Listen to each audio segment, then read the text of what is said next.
Yeah, AirPods. No perfect sound, so no. Yes, no AirPods.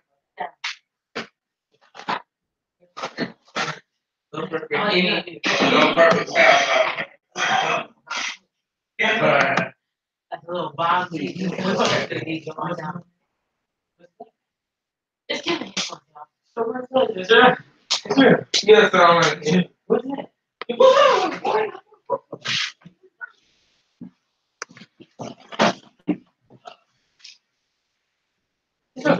Oh, you got something in your hand. Oh, you got. I feel right in your hand. You just got go. I feel right.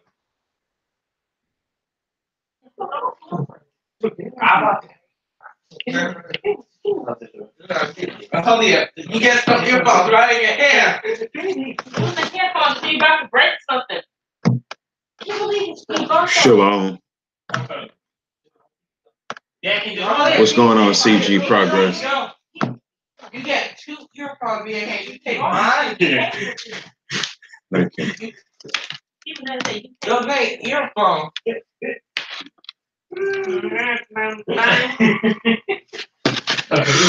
Oh, hey, what's going on, Kenya? Shalom, Pamela Lumpkin.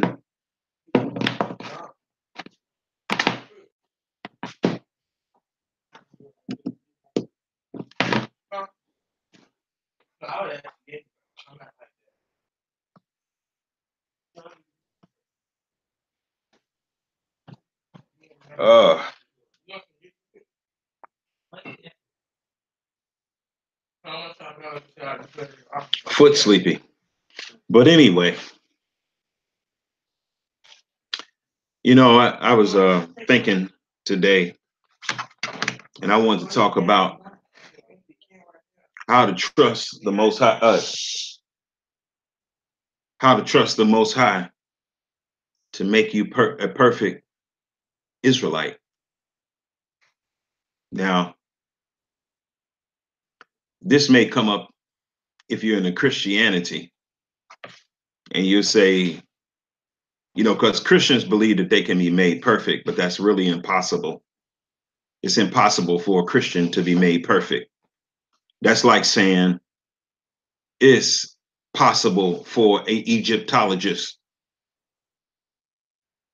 to be made perfect. No, the Most High is not going to make anybody perfect as an Egyptologist. No, no. The Most High is not going to make you perfect as a Mason.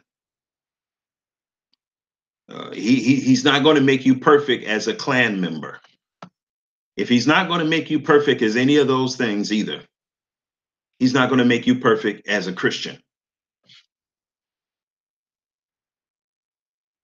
He's not going to make you perfect as a Christian. You can't be made perfect as a Christian. Those two things are mutually exclusive.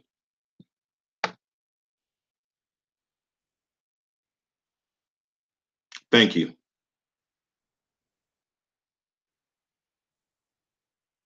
The Most High is not going to make you perfect as a gangbanger. Now, hold on. Don't run away from me. Now, can he make a gangbanger perfect? Yeah, but not as a gangbanger. So, although you may have a background in certain areas, he's not going to make anybody perfect as a lesbian, as a homosexual. He's not going to make anybody perfect as a pedophile, a thief. He's not going to make you perfect as any of those things. Now, can he make a thief perfect? Yes. Yes, he can make a thief perfect. But he's not going to make you perfect as a thief. Now really take in what I'm saying here, because a lot of people are going to listen to this and think I'm double talking because they don't listen real good.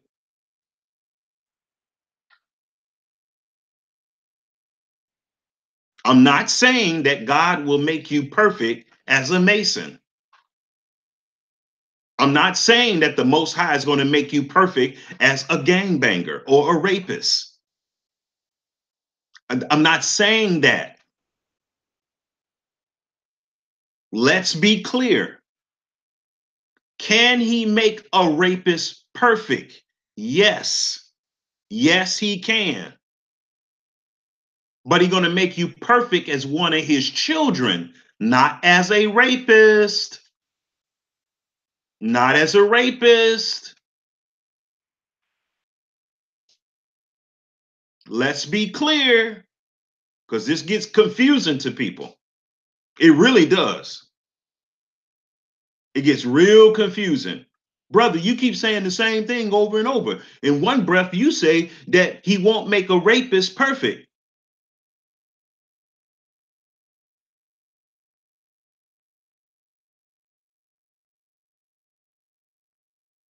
He won't make a rapist perfect as a rapist. But then you turn around and say he'll make he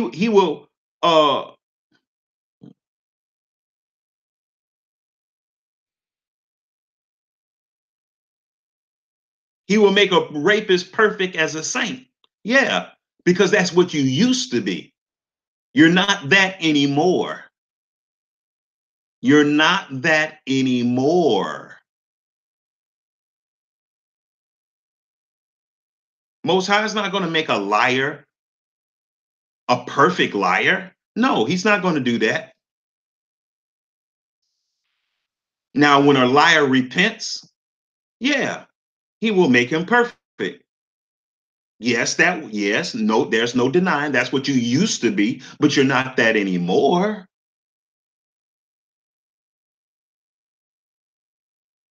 So what we want to do is talk about this perfection here. We want to talk about this perfection that the Bible speaks of.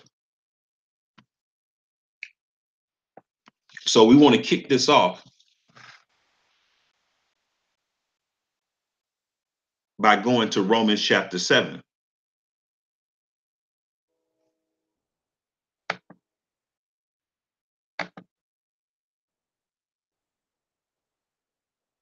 Romans 7.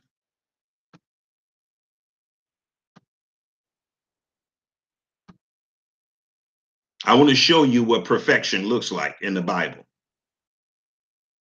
Because this is driving people crazy and really confusing people.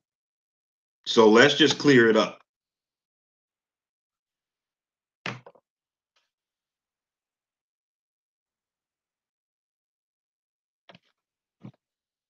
I'm going to give you the foundation of perfection. So you don't have to get bogged down into an argument with people about, when they ask you, are you perfect? First thing you got to establish when somebody asks you, are you perfect? You got to figure out, what do they mean? When people say perfect, they mean different things.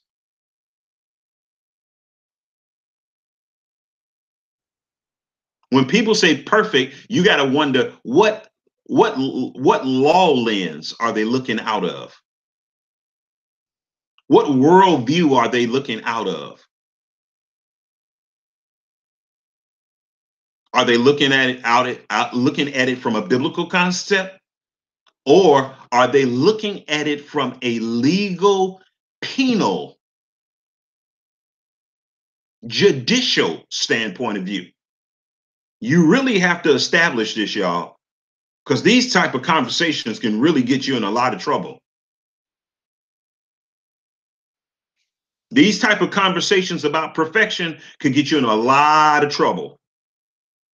And I'm not talking about with just other people, but it can get you in trouble with your own self. You could paint yourself in a corner.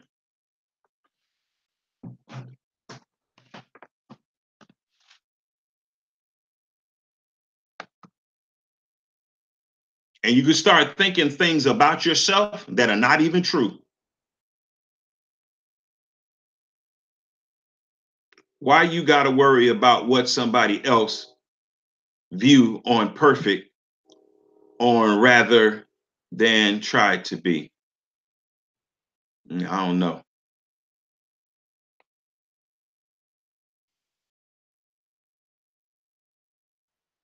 And what I'm talking about here is you can get yourself into trouble. You can get yourself into trouble by having the wrong idea of what biblical perfection is. That's what I'm going to underscore right now. Getting yourself into trouble. Start thinking stuff about yourself that's just a flat out lie. So this is really about introspection. Shalom, Hadassah. You can get yourself into trouble. That's what we want to focus on.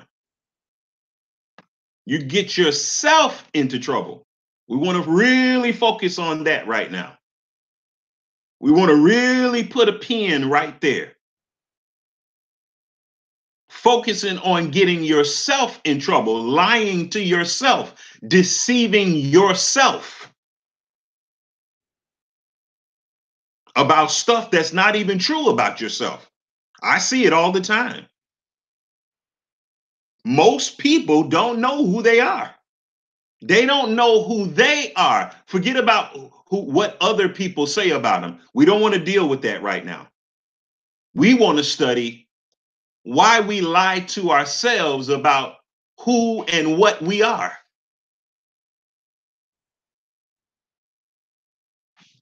We want to focus on that. That point right there. We don't want to go nowhere else. We don't want to drift off. We want to focus on that. Now, look at this. Romans chapter 7, verse 1. Now, not too long ago, we covered Romans chapter 8. Now we're going to deal with Romans chapter 7. Okay? We want to talk about biblical perfection, not what other people's opinion is. No, we want to talk about biblical perfection. That's what we want to talk about. That's what we want to concern ourselves with. Biblical perfection. What does the Bible say about perfection? That's what we want to focus on.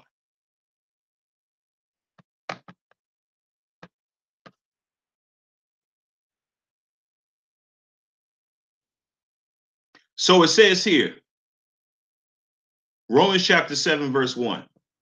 Know ye not, brethren, for I speak to them that know the law, how that the law hath dominion over a man as long as he liveth. Verse 2. For the woman which hath a husband is bound by the law to her husband as long as he liveth. Now, this is a clear text. People fight over it, but it's a very clear text. It really don't deserve any explanation. But there's a big gender battle over this one text right here. Huge gender battle going on in Christianity and Israelites with this one text. It's really clear. It don't really deserve any explanation. It's plain, it's simple, it's straightforward. It says the woman is bound by the law to her husband as long as he liveth. But this text is really confusing. But if the husband be dead, she is loose from the law of her husband. She's loose from the law of her husband.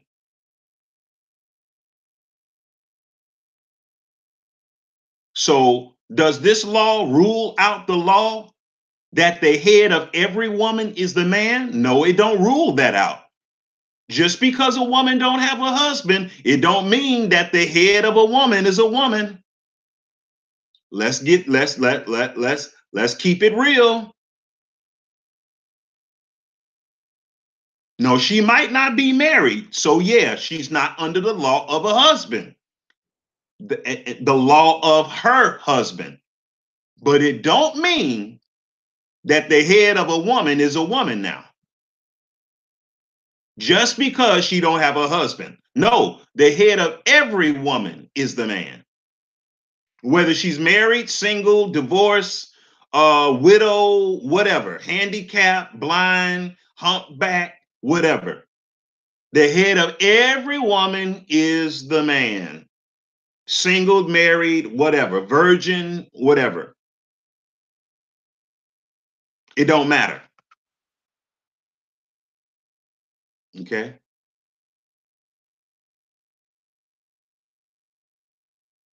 Because some women think that because they're not married, that they're not supposed to have a head. No, it says the head of every woman is the man. Period. And yeah, I know it's a lot of debate. People don't believe it. It's like, no, no, no, that can't be right. How's the head? How's the head of every woman a man and she don't have a husband? Well, that don't matter. It really don't matter. It really don't matter. That means that women don't supposed to be running around here and they don't have a spiritual man as their head. They don't supposed to be doing that. You're breaking the law. You're breaking the law.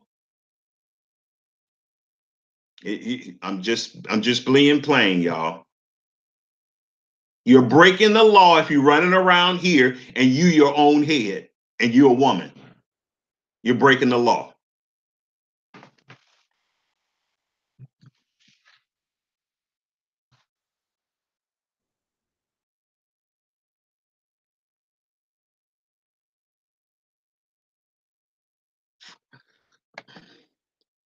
For what the woman, for the woman which hath an husband is bound by the law to her husband, so long as he liveth.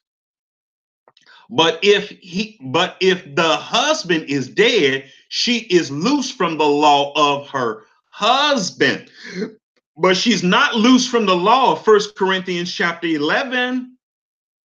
She's not loose from that law where the head of every woman is the man. She ain't loose from that law because she don't have a husband.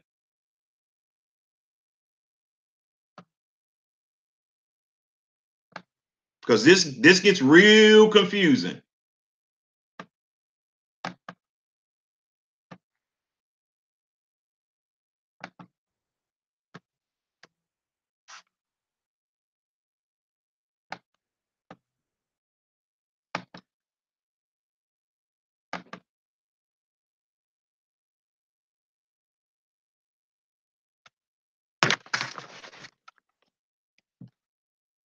I'm trying to post the scriptures. I'm on the new laptop, so just bear with me.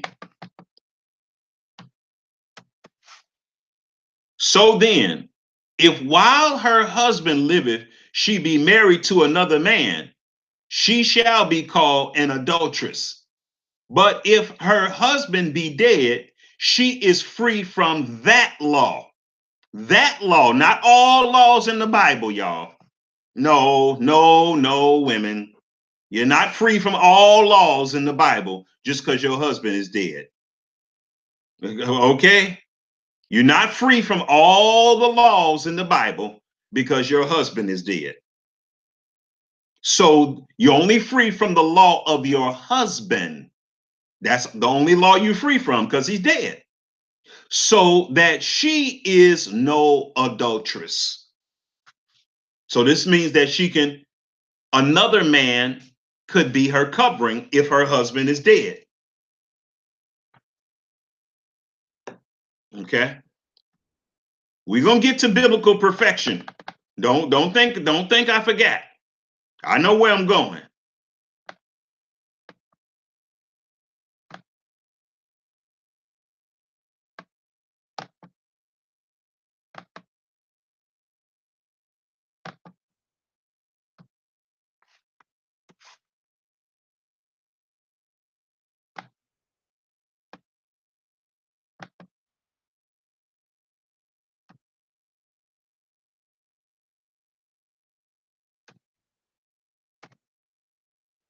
Okay, wherefore, my brethren, you also are become dead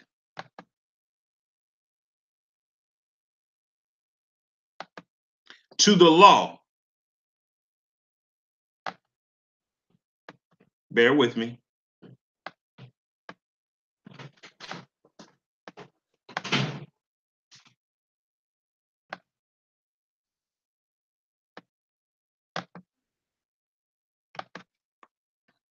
Wherefore, my brethren, ye also are become dead to the law by the body of Yehoshua, that ye should be married to another, even to him who is raised from the dead. So the Bible is likening, the apostle is likening the death of a wife, husband, first husband, is paralleling that to the death of the new man,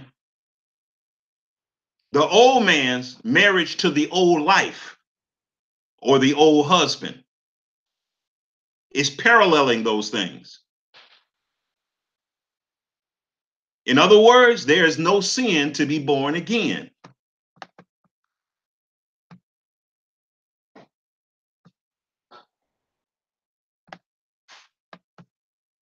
In other words, it's permissible to serve the Most High after you have been living a life of sin,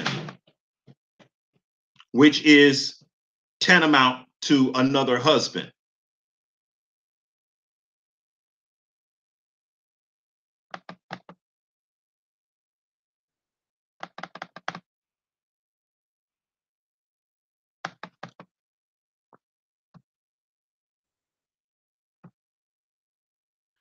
But now ye are delivered from the law,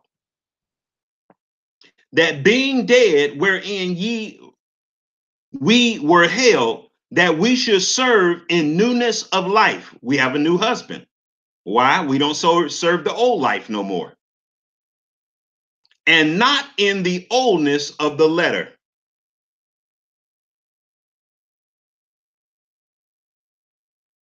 Shabbat shalom.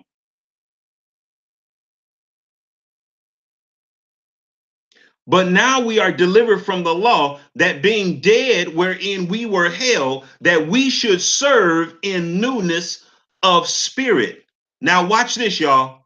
Newness of spirit is perfection.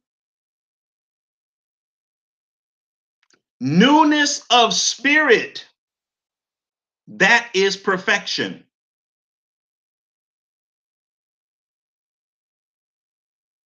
So when you are born again, you are perfect. Why? Why? Is it because of performance? No, it's not performance.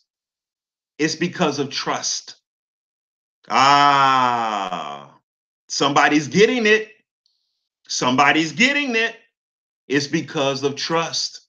See, when we were living the old life, we didn't trust the Most High. We didn't believe the Most High. We trusted ourselves. We trusted our flesh. We trusted our thoughts. We trusted our emotions. But when you have a new life, you are perfect. Does perfect mean performance? No, it means trust. I hope you're understanding me here. Look at what Romans chapter 7 verse 6 says. But now we are delivered from the law. Now remember how Romans chapter 7 starts out. Remember how Romans chapter 7 starts out.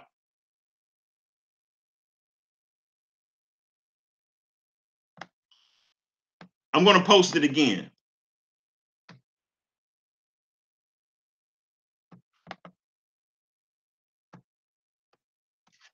Know ye not, brethren, for I speak to them that know the law. Y'all, this was not written to people who didn't know the law. Romans chapter 7 verse 1 was not written to people who don't know the law.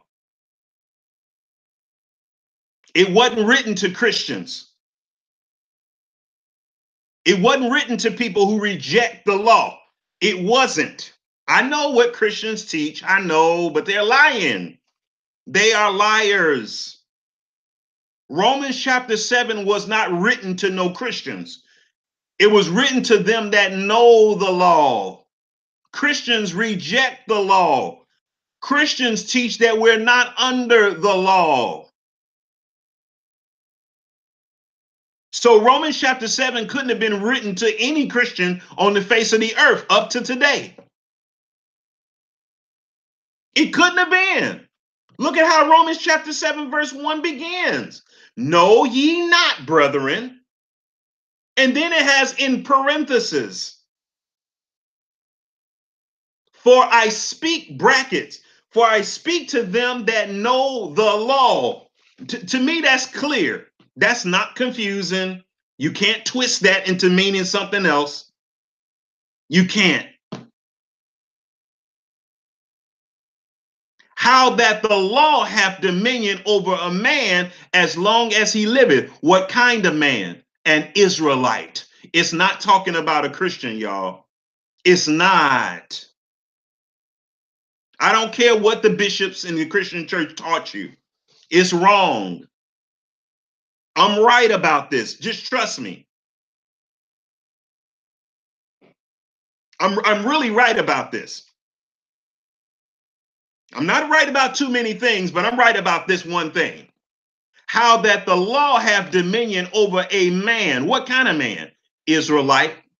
Not no Christian, not no Buddhist, not no Muslim, not no Baptist, Pentecostal, Seventh-day Adventist. No.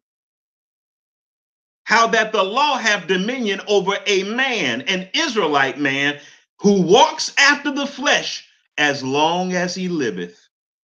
Yes, y'all. This is talking about an Israelite man that walks after the flesh, but he gives lip service to the law. Uh-oh, uh-oh, uh-oh, the water's getting muddy. The water's getting muddy. Uh-oh, the water's getting muddy.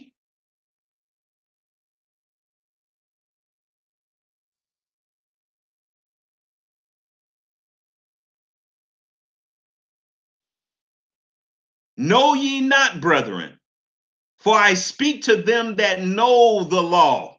Yeah, they know the law, but they don't live by it. Okay.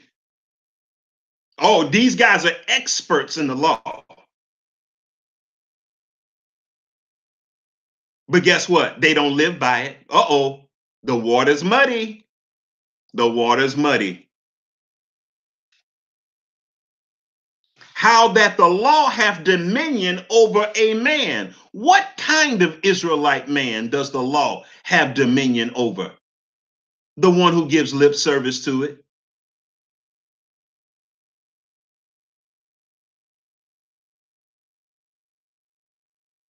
The one who was raised by an Israelite mother and father who taught the law. But guess what? They haven't been born again. Uh-oh, the water's muddy. Uh-oh, I'm about to preach. Oh yeah, they was raised by an Israelite mother and an Israelite father that taught the law, but guess what? They're not born again. Nicodemus was raised by a mother and father that taught the law. Nicodemus was raised by a mother and father that taught the law, and guess what? He wasn't born again. Uh-oh, the water's muddy. The water's muddy.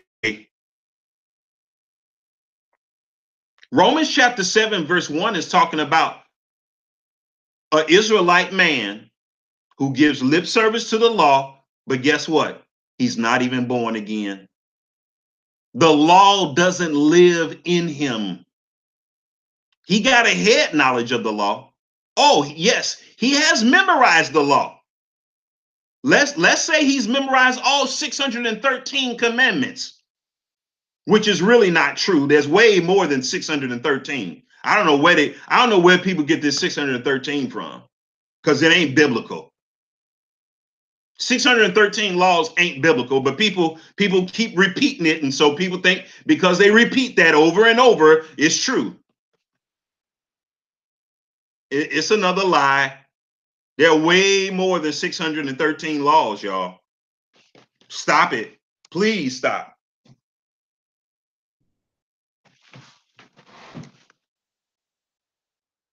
There are way more than 613 laws. But that everybody says it, so it must be true. Nobody sees it. It's not even in the Bible. People don't even care if it's in the Bible. People don't care if it's in the Bible. They really don't.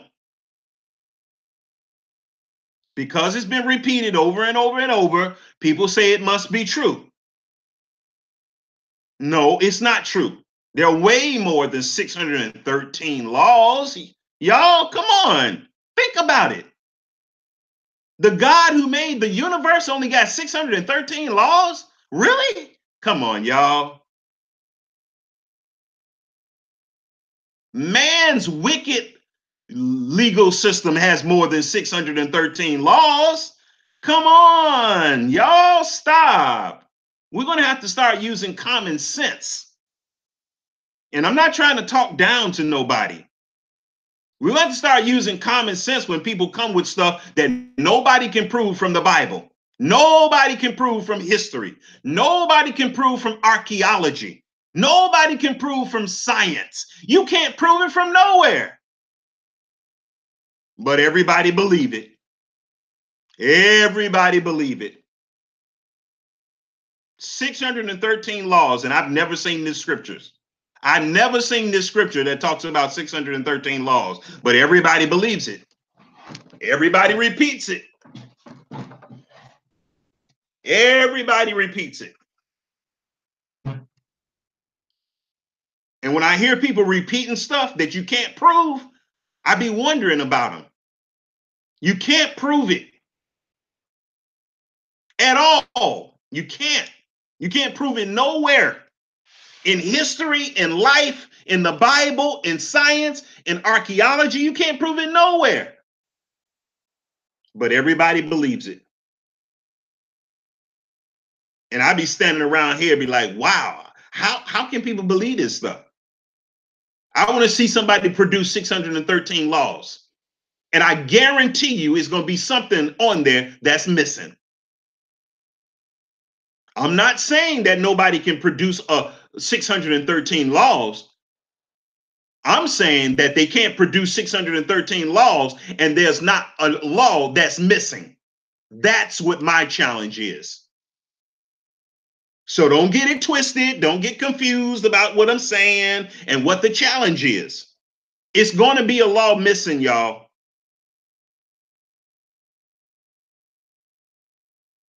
Every time man creates a list of laws, there's always something missing. Always. Every single time I've ever seen in my life of 50 years. It's a lie, y'all. Don't trust that 613 law stuff. That's something somebody made up somewhere. The fake Jews made that up, y'all. The Ashkenazi fake Jews made that up. And now you got niggers running around here repeating it. It's not true, y'all.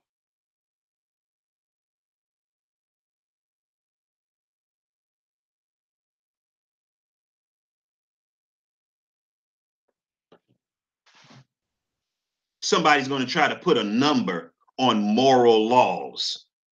That's crazy. That's like trying to count the stars in the sky. Come on, y'all. The Most High asked Job, can you count the stars of the sky? He asked Job, can you tell me how much the earth weighs?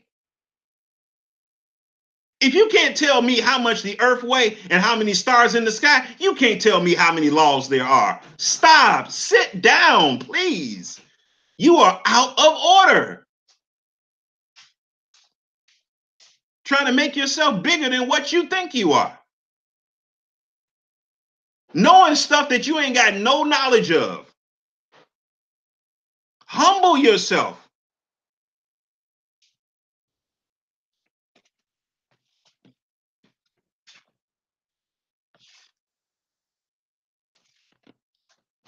Can anybody measure the span of Pleiades or Orion? No, stop.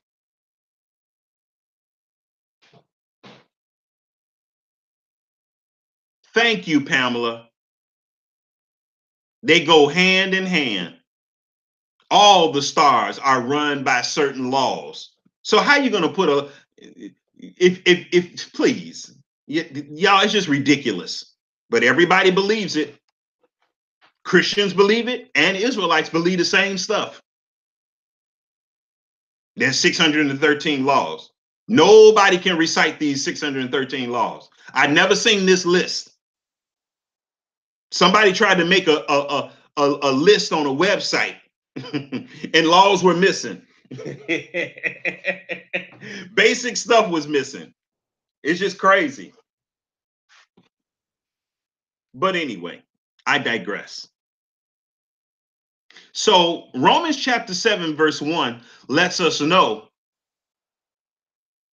that Romans chapter 7 was written to Israelites who were living in Rome. It was written to Israelites who were living in Rome about Israelites who walk after the flesh. But guess what? They know the law. They wear fringes. They got beards. They go to all the holy days and dress up.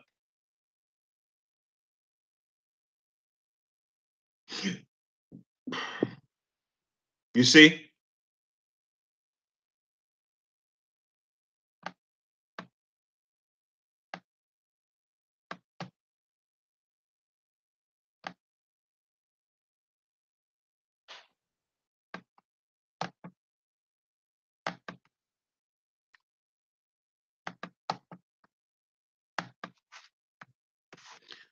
But now we are exactly, Pamela, exactly, just like today. But now we are delivered from the law. Now, pay very close attention to what the natural progression in here, because Christians love running the Romans 6:7:6. But now we are delivered from the law. See, people get in trouble with Paul's writings because they're not spiritual. What does Paul mean by, but now we are delivered from the law? He means the curse of the law, y'all.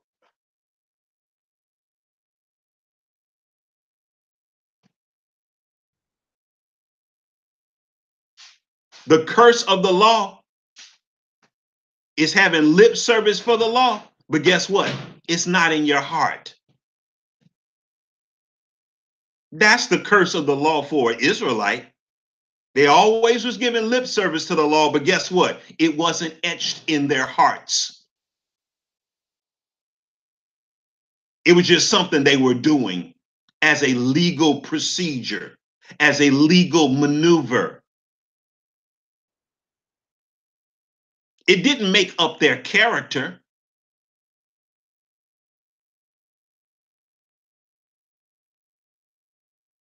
Y'all, I'm getting deeper into this. I'm not dealing with no surface stuff. I'm not dealing with no Christianity stuff today. I'm taking you deeper on this.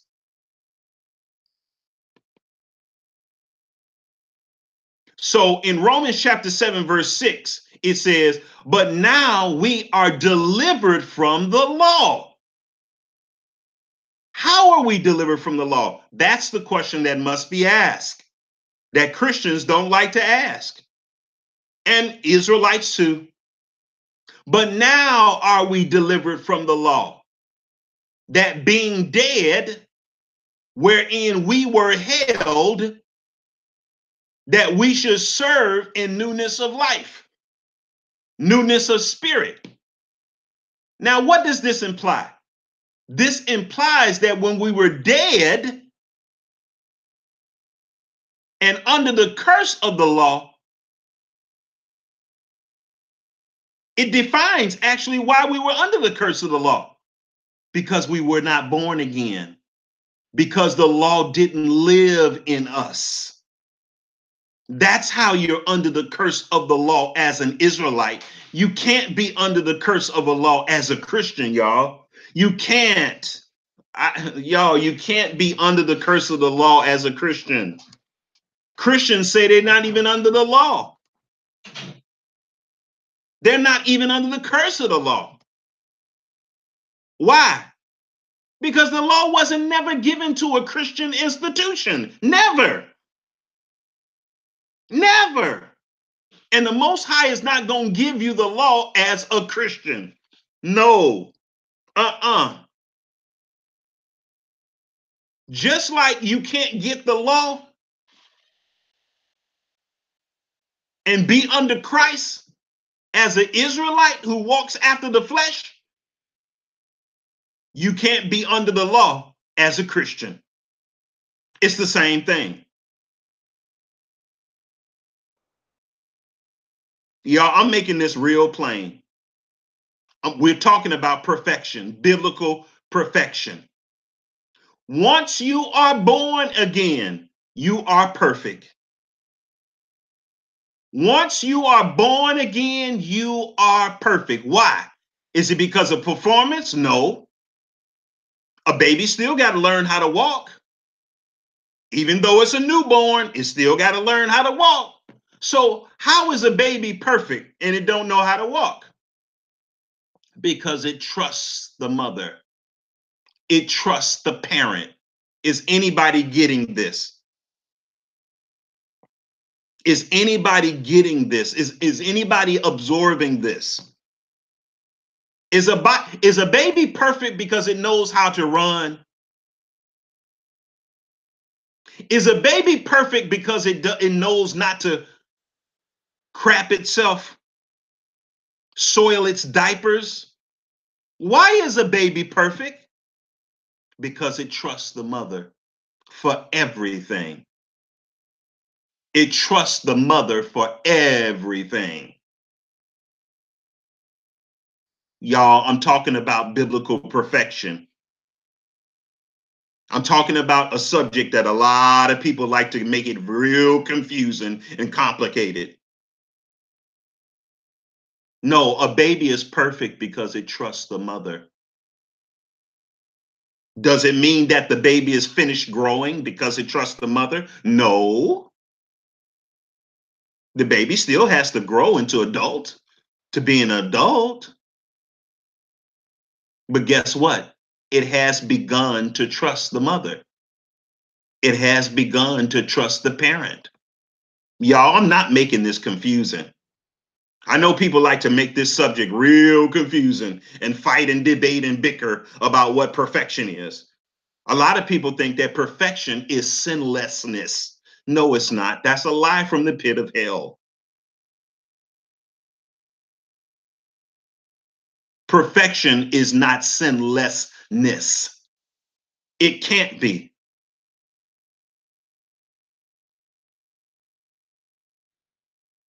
Shabbat shalom. Is a baby is a baby not perfect because it doesn't know how to pick up a spoon? No. Is it not perfect because it doesn't know how to talk? No. Is a baby not perfect because it soils its diaper? No.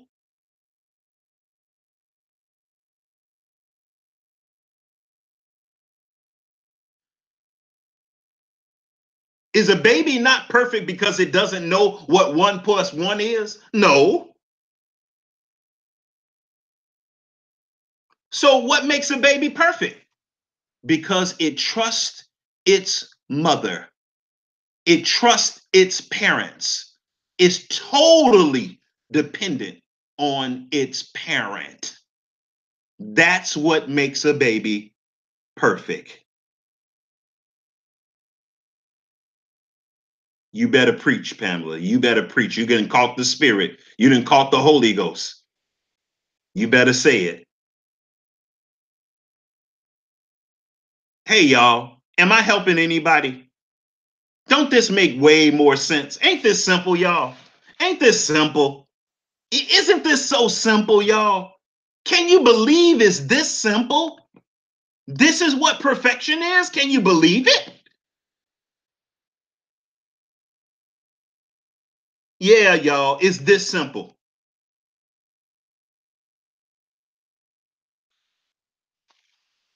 It's because you trust, you rely, you lean totally on mama and daddy. That's what perfection is, y'all. People want to they want to make this real complicated so people get discouraged and give up because they stumble, because they don't know how to talk. They want to make this real condemnatory, perfection, the subject of perfection, very condemnatory because somebody crapped their diaper. Hey, y'all, let me ask y'all this. How much do you think the Most High expects for us to crap our diapers and we're newborn babies? How much you think he don't expect that at all? Y'all, come on. Yo, are you serious? You got a newborn baby and you don't expect for it to crap itself. Uh-oh, something is wrong then. Something is wrong. The devil is busy. Satan is busy. Satan is busy if saints are walking around here thinking that a baby shouldn't crap itself, but it's got on a diaper. Oh.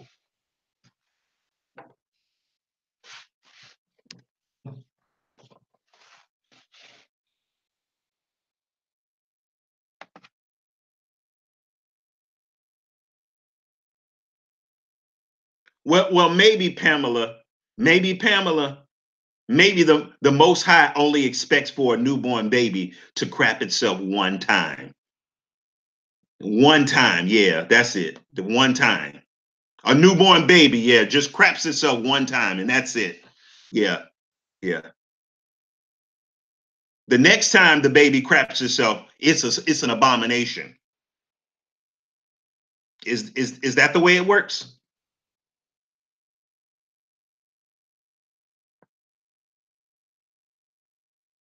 See, let me tell you something, y'all.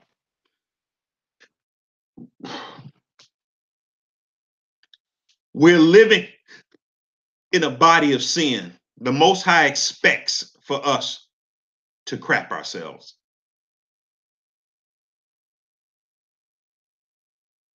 He's counting down the hours for a diaper change. The Most High is very loving and very gracious. He's counting down to a diaper change. Y'all, you need to really get off your high horse. You really need to humble yourself before the Most High. Because the Most High is up in heaven expecting a diaper change in about 2 hours.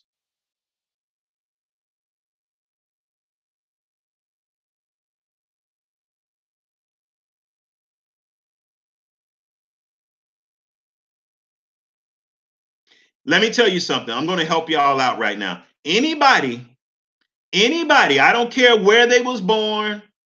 I don't care who their mama was. I don't care how long they've been reading the Bible. If they trying to give you the impression that they don't need a diaper change soon, there's a problem. Uh-oh, I'm preaching now. I'm preaching. I don't care what Israelite it is. I don't care how much Torah they know or don't know. If they're going to give you the impression that they don't need a diaper change soon, there's a problem. Oh boy. No, nobody's getting it. Nobody's understanding my speech.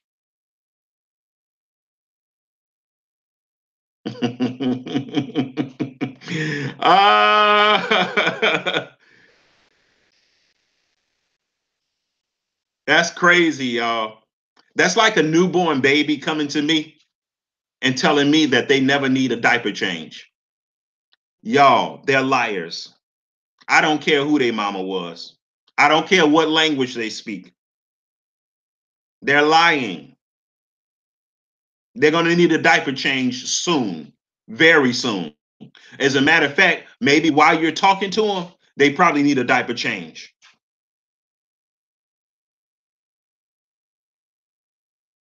I hope y'all getting this, y'all. I'm trying to make this as simple as possible.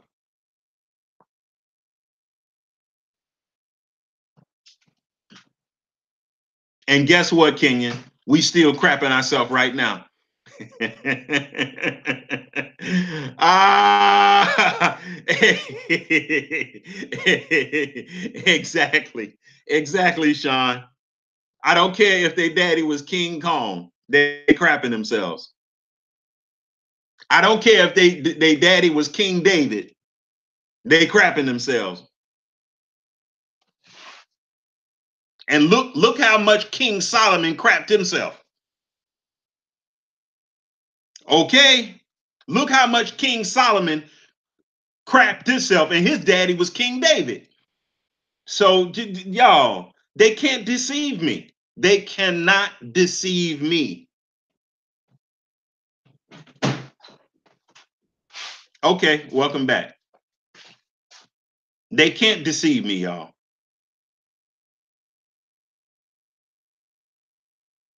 They trying to act like they poop don't stink.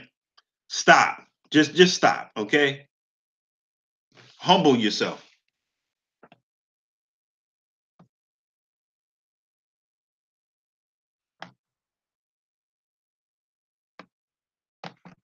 Let's go to Romans chapter 7, verse 7.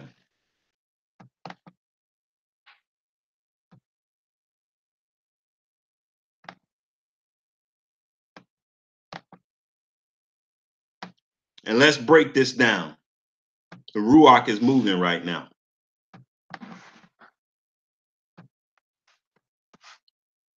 Romans chapter 7, verse 7. What shall we say then? Is the law sin? Now you got to understand why he's asking that. Why is he asking, is the law sin? Because what was said in verse 6. But now we are delivered from the law. How are we delivered from the law? By obeying the law in the flesh rather than the spirit. Ah, you like that, don't you? You like that, don't you?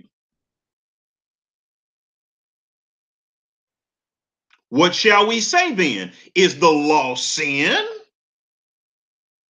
Now, the reason why he's asking that is because of verse 6. Y'all, I'm reading word for word, verse after verse. So nobody can say I'm taking this out of context. Nobody can say that I'm putting a spin on it. I'm reading it word for word, verse for verse, line upon line, precept upon precept. You can't get any more context than this. I'm going to end up reading the whole chapter. See, you got people that are keeping the law in the flesh. Keeping the law in the flesh is an abomination. You keep trying to keep the law in the flesh and you are not born again is an abomination. That's what Lucifer was trying to get Yehoshua to do when he was tempted in the wilderness. He was trying to get Yehoshua to obey the law in the flesh.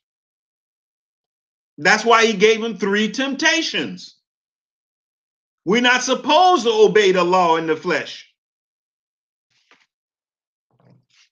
And this is what Hebrew Israelites are masters at: keeping the law in the flesh, keeping the feast days in the flesh.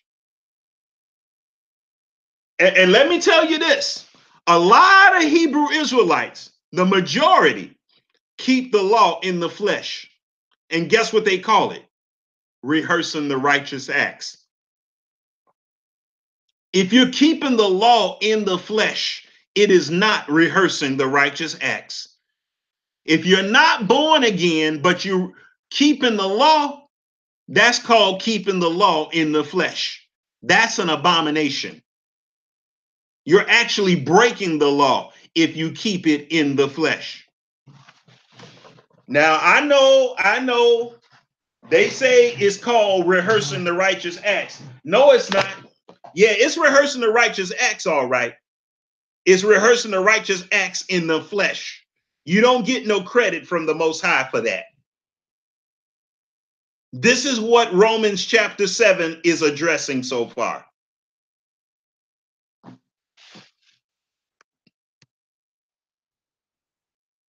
And it's really sad because I notice that a lot of people who keep the law in the flesh, they don't even know.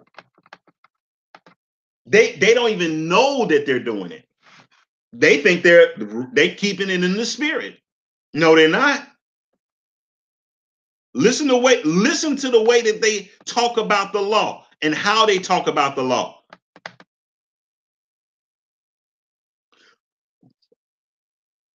What shall we say then? Is the law sin? Yehovah forbid. Nay, I had not known sin, but by the law. Now, who is speaking there? A person that's born again. See, a person that's born again is the one that's saying, I had not known sin, but by the law. That person is born again. For I had not known lust except the law had said, thou shalt not covet. But guess what's being taken in account here? He's born again when he's asking these questions. See? That's what's implicit in verse 7. The person is born again.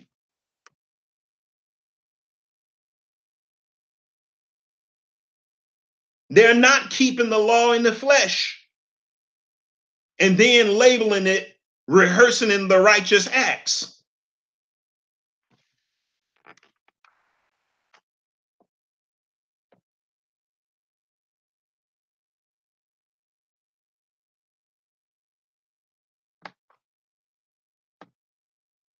I'm trying to make this as simple as possible.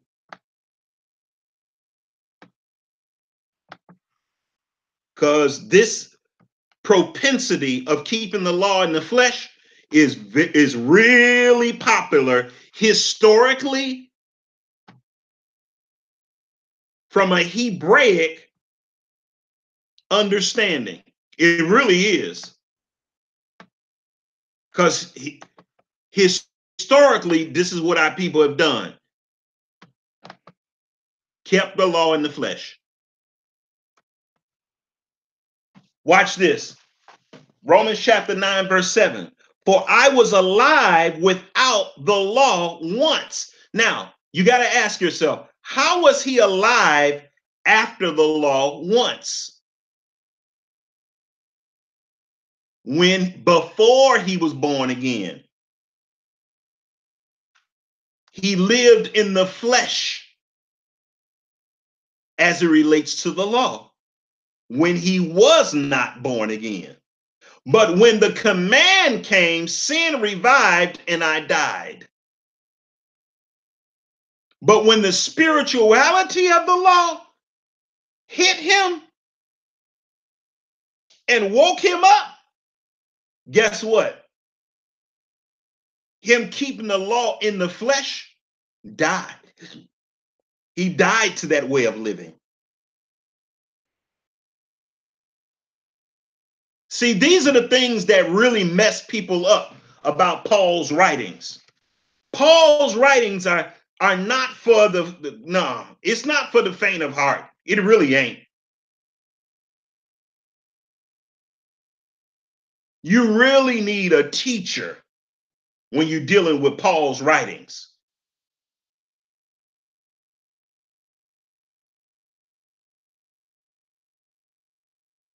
Because for many people, a lot of Paul's writings sound contradictory and a lot of double talk.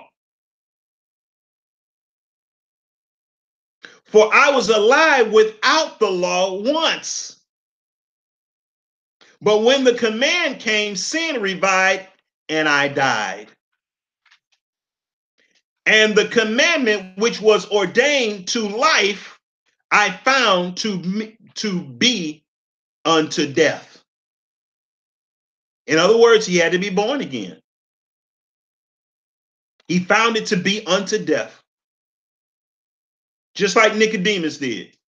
Nicodemus, when he really found out what the law was about for real, he realized that he had to die and be born again. Like Paul said, he died daily of the flesh because he just putting on the spirit. Exactly, Pamela. Exactly. And this is what our people, Pamela, this is an aspect of the gospel that our people have never understood, especially Hebrew Israelites. Especially. You go all the way back to the book of Genesis, and you can tell our people never understood this.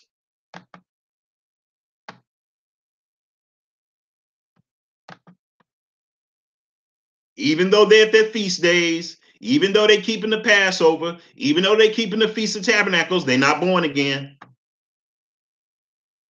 For sin taking occasion by the commandment deceived me. Now, how is sin taking occasion by the commandment deceiving Paul when he wasn't born again?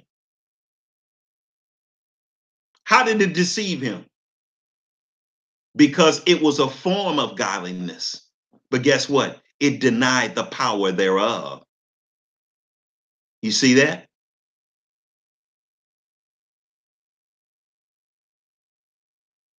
For sin taking occasion by the commandment deceived me, and by it slew me. In other words, when he realized that he was keeping the law in the flesh, then guess what hit him? Wow, I have to die. Wow, I have to die and be born again. That's how sin was taken occasion by the commandments. These are very complicated scriptures here.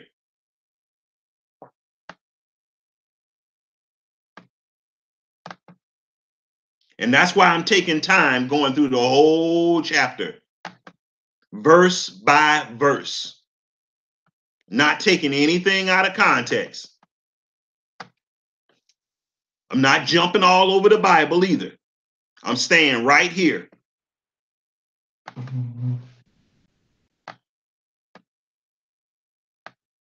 I think it's a time to, jump all over the Bible. And I think it's a time not to do that. I agree. Paul was very different to understand because of high frequency in the Most High. I am trying to say Paul had a pure understanding of Christ when he came under his spirit. Exactly. He really did. He really did have a progressive understanding, an unparalleled understanding. He really did.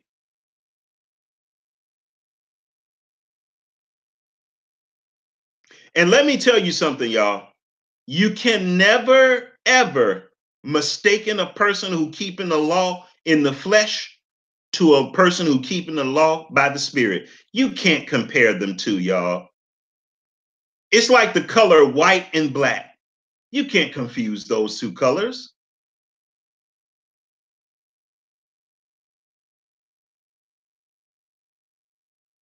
The way a person who talk about the law, who do it in the flesh, is totally different from a person who talk about the law and they keep it in the spirit.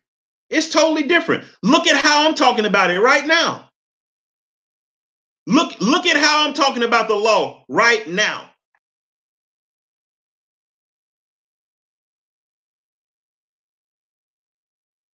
And that's not to pat myself on the back. That's just to give an example.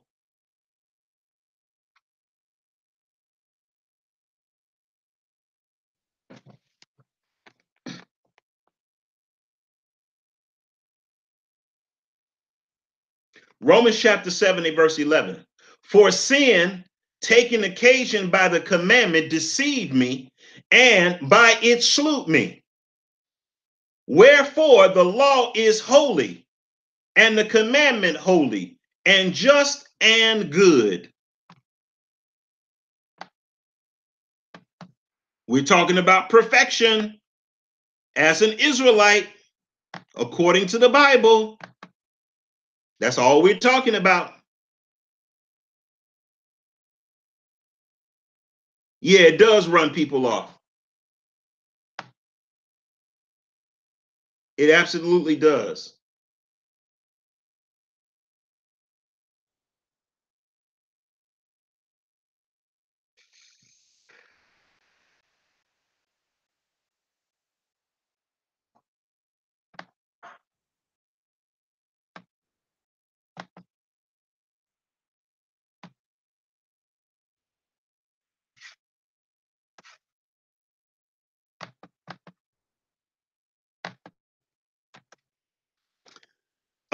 Was then that which was good. Now watch this, y'all. Was then that which was good made deaf unto me? Now he's asking a question. God forbid.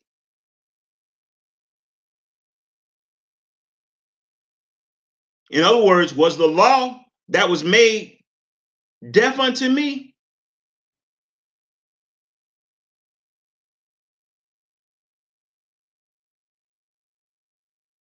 In other words, he's asking, is the original purpose of the law is that it kills me?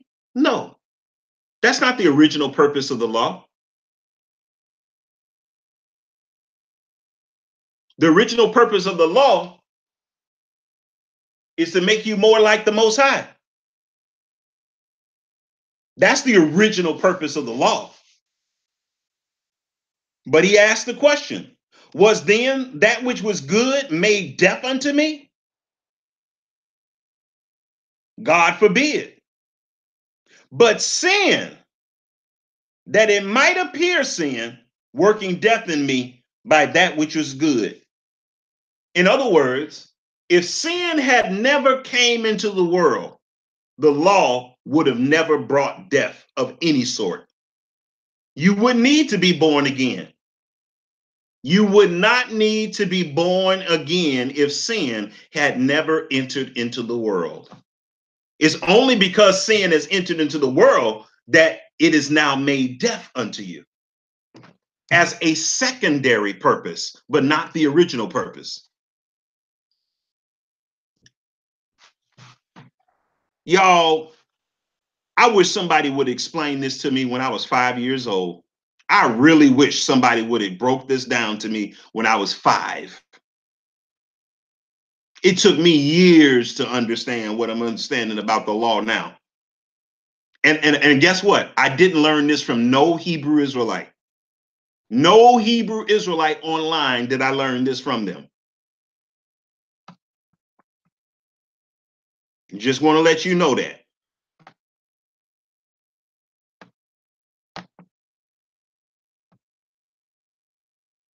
No Hebrew Israelite taught me what I'm teaching right now. No Christian taught me this either. For we know the law is spiritual.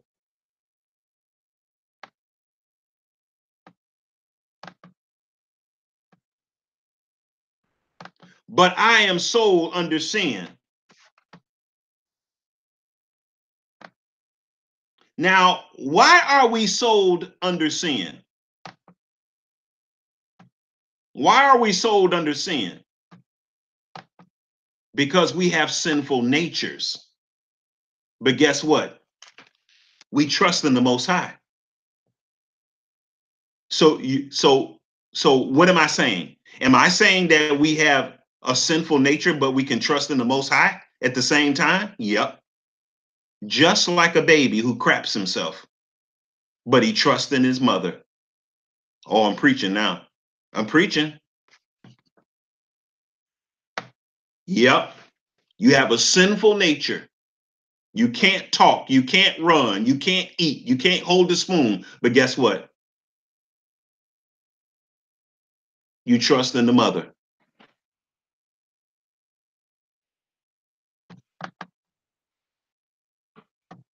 So, yeah, you can have a sinful nature and be perfect. The perfection is based on your trust in the Most High.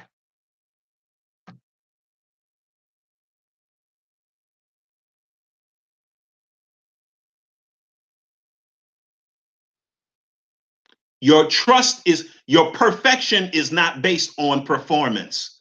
Uh-oh.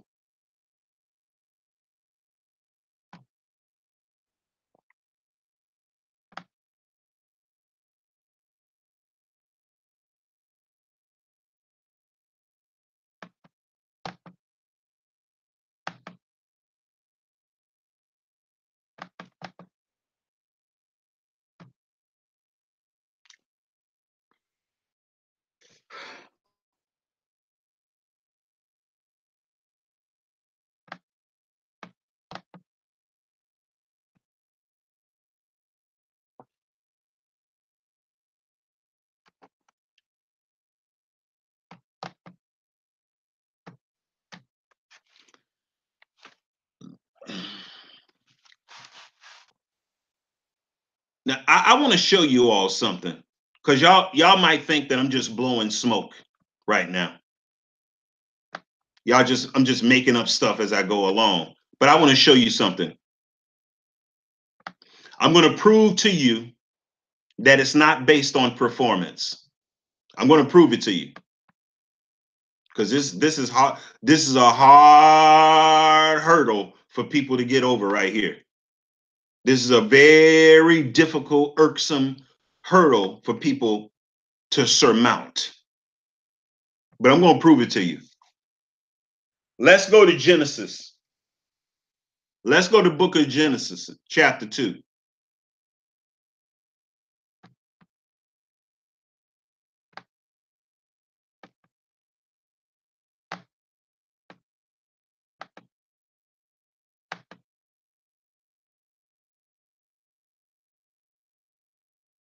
I'm sorry, Genesis chapter 3.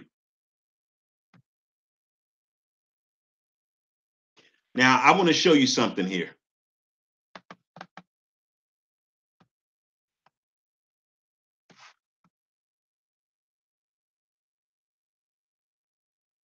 Just a moment.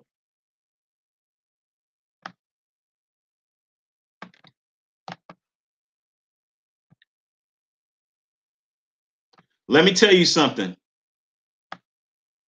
Never, ever stop trusting the Most High. And I'm going to show you what that trust looks like.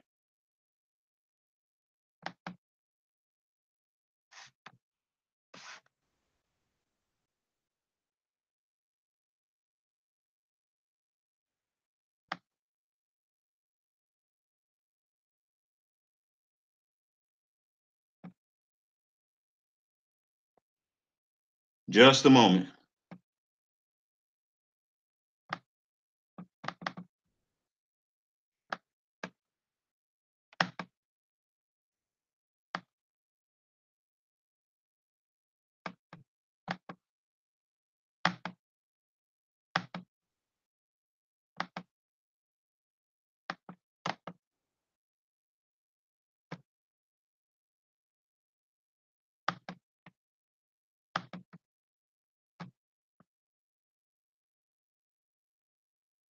Now, look at this.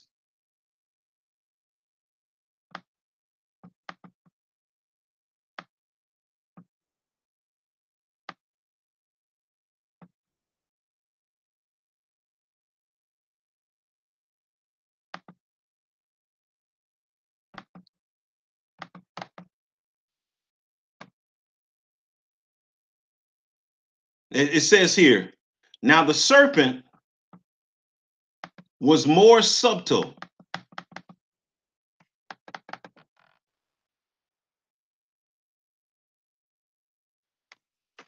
than any beast of the field, which Yahuwah Elohim had made. And the woman said and he said unto the woman, now watch this, y'all. Yea, hath Yahuwah said, ye shall not eat of every tree of the garden? Now, the first thing he asked her was about performance. The first thing that Satan used as a bait was a performance issue. Satan raised that as a issue. Performance. And the woman said to the serpent,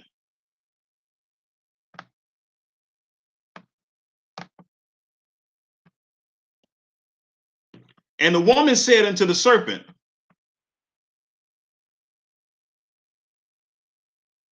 we may eat of the fruit of the trees of the garden, but of the fruit of the tree which is in the midst of the garden, Yahuwah hath said, ye shall not eat of it, neither shall you touch it, lest ye die. So now Eve is embroiled in a conversation with the biggest liar in the universe.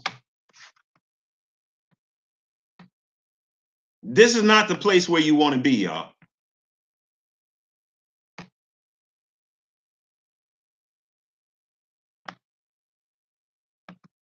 This is not the place where you want to be.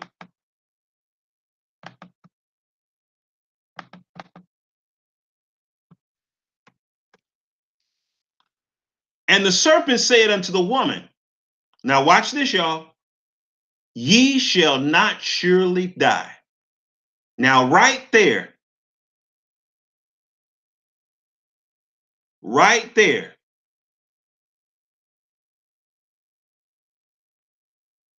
she should have rebuked him. Did she rebuke him? No. She started entertaining. She started not trusting the Most High as soon as he said that. As soon as Satan said that, she started saying, maybe you're right. See, Satan used performance as a bait, a lure to erode her trust in the Most High. See, the real issue wasn't, and I know I'm going to get some blowback on this, but the real issue wasn't even about performance. It really wasn't. The issue ain't about performance. The issue is about trust. Satan knows that. Satan wants to erode your trust in the Most High. See, Hebrew Israelites, they put a lot of emphasis on performance. They put a lot of trust in performance enhancement, but not trust enhancement. See, Satan knows if he gets your trust, he knows what kind of performance you're going to have. See, guess what we focus on? Performance, performance, performance, performance.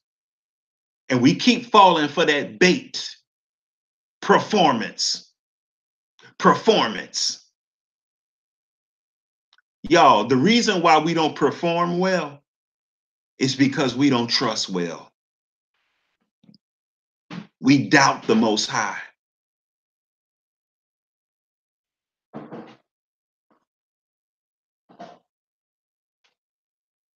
Our performance don't erode our trust. Our trust erodes our performance. Guess what we're focused on? The symptoms.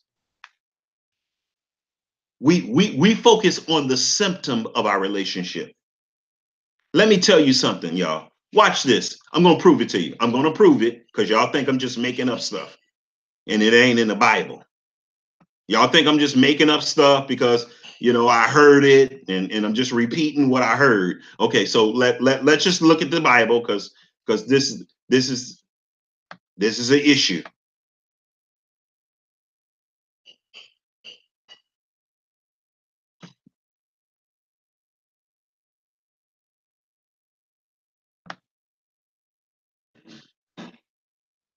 Right. Trust, it qualifies the performance. Performance don't qualify the trust, y'all.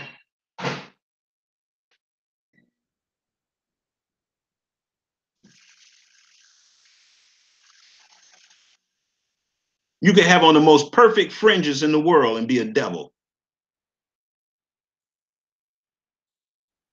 I believe the devil wear fringes and borders of blue. I really do believe that. But does that mean he trusts the Most High? Hecky no.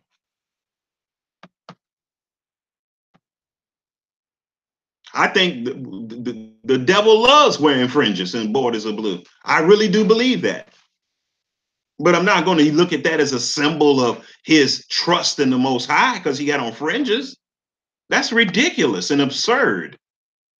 But this is what Hebrew Israelites teach.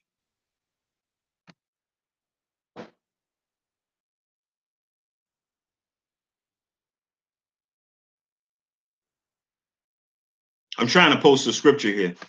Look at this, y'all.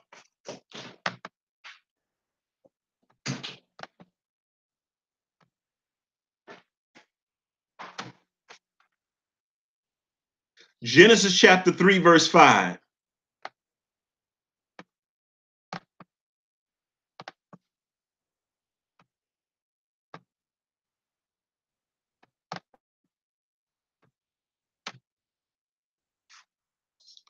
For Yahuwah doth know that in the day ye eat thereof, then your eyes shall be open. See, right here, Satan is eroding her trust in the Most High.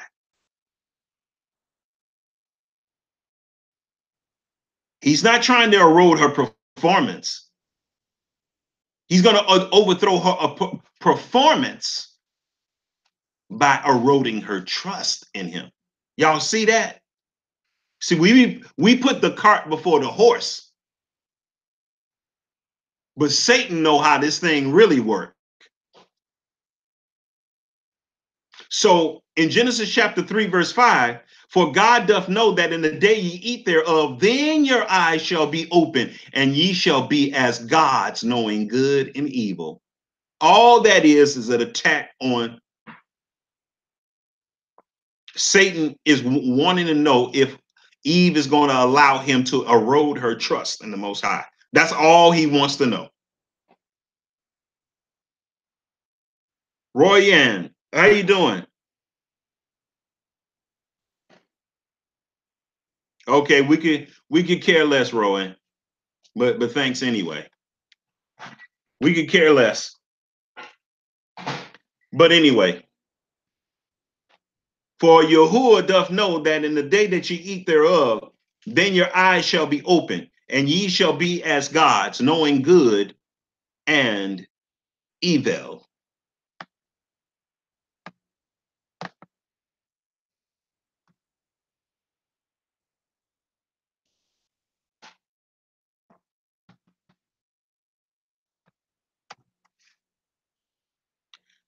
And when the woman saw that the tree was good for food, and that it was pleasant to the eyes, see, her trust is eroding.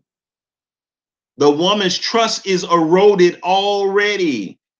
ED, eroded. And this is way before she even touched the fruit. Y'all see that? Y'all see this? And when the woman saw the tree was good for food, she just saw it was good for food, she stopped trusting the Most High.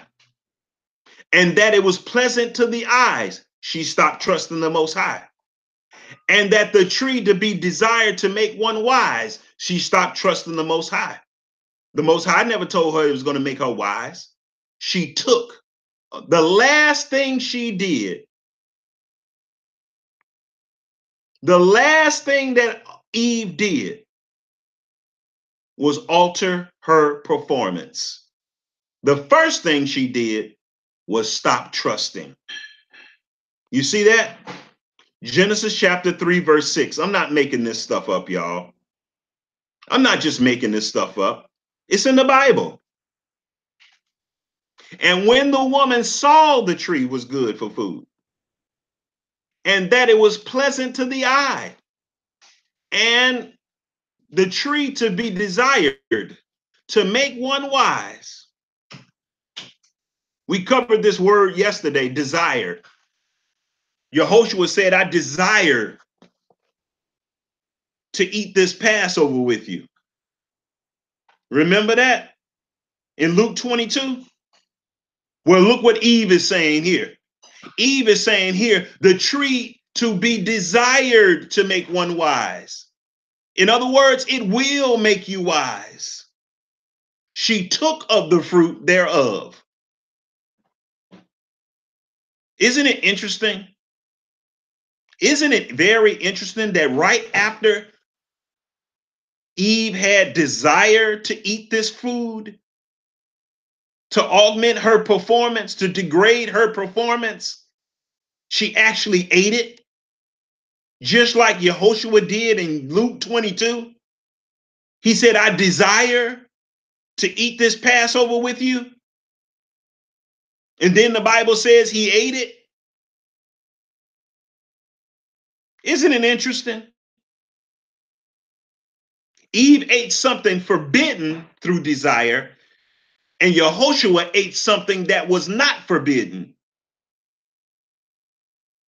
that was righteous through desire to do the will of the Most High. So here, Eve has a desire to do something of the devil, but Yehoshua had desire to keep his father's commandments.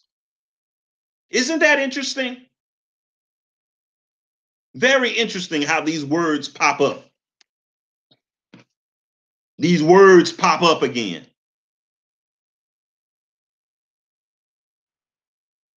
It's just interesting.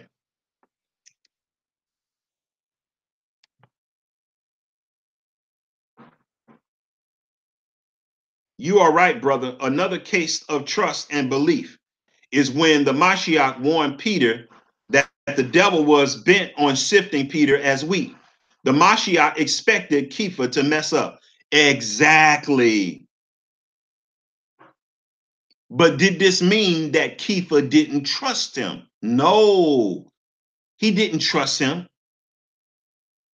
It wasn't a lack of trust. It was a lack of understanding. See, you see that?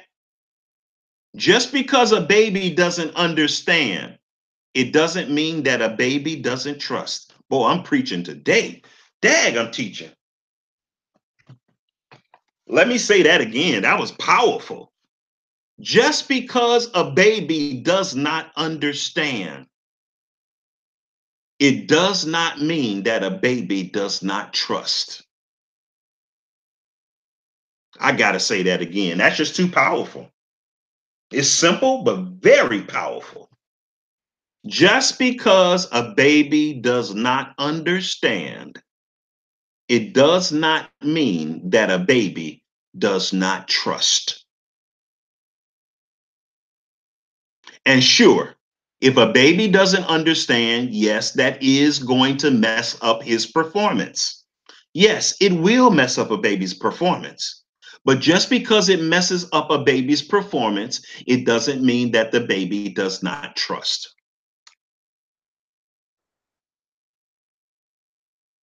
Because I think we get a little too harsh on people. We get a little too harsh on people because they don't understand. And let me say this, a lot of times you're going to have people that don't understand that they don't understand. In other words, they don't know that they don't understand something. They think they understand, but they really don't know. You know why? Because they don't have enough time. They don't have enough time with the Most High. They really don't. They don't know that they don't understand. And so those that are mature in the faith, they're going to have to be spiritual enough to know when a baby just don't understand. Not that a baby is being rebellious. Not that the baby is being insubordinate. The baby just don't understand. The baby just don't understand. You see what I'm saying? So I'm not trying to make an excuse for sin, y'all. I'm not trying to make an excuse for sin by giving people a way out by saying, well, I just didn't understand. No, no, no. Y'all, come on, y'all. You know when a person understands and you know when a person don't understand. Come on, y'all. You know when a baby knows how to walk and you know when a baby don't know how to walk. You know. And you know when an adult person just trips. They don't trip because they don't know how to walk. They trip because something was in their way that they didn't pay no attention to. That's all. We're going to have an allowance for those type of things, y'all. For ourselves and for others. Yeah, you're going to trip and fall sometimes.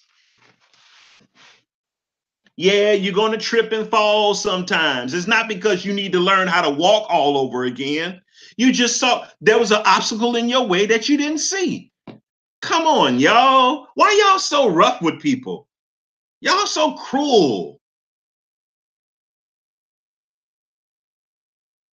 Like you ain't never tripped over nothing before. Come on. Come on, y'all. Stop being cruel. Like you ain't never failed, slipped, misnegotiated a step. Come on. Y'all, come on. The Most High know all that stuff. He know you're going to trip. He going to know you're going to fall. He know you don't know how to walk. He know you just learning how to walk. Most High knows all that stuff, y'all. Exactly, CG. We got to be patient with each other.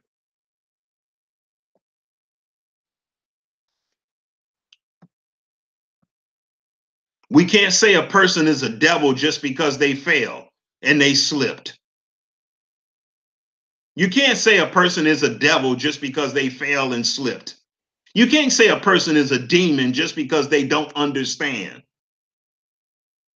Come on, y'all. Why are we so rough? And I'm guilty of that. Lord, have mercy on me. There's a big difference between a person that slips and falls and a person that jumps out the window on purpose. It's a big difference.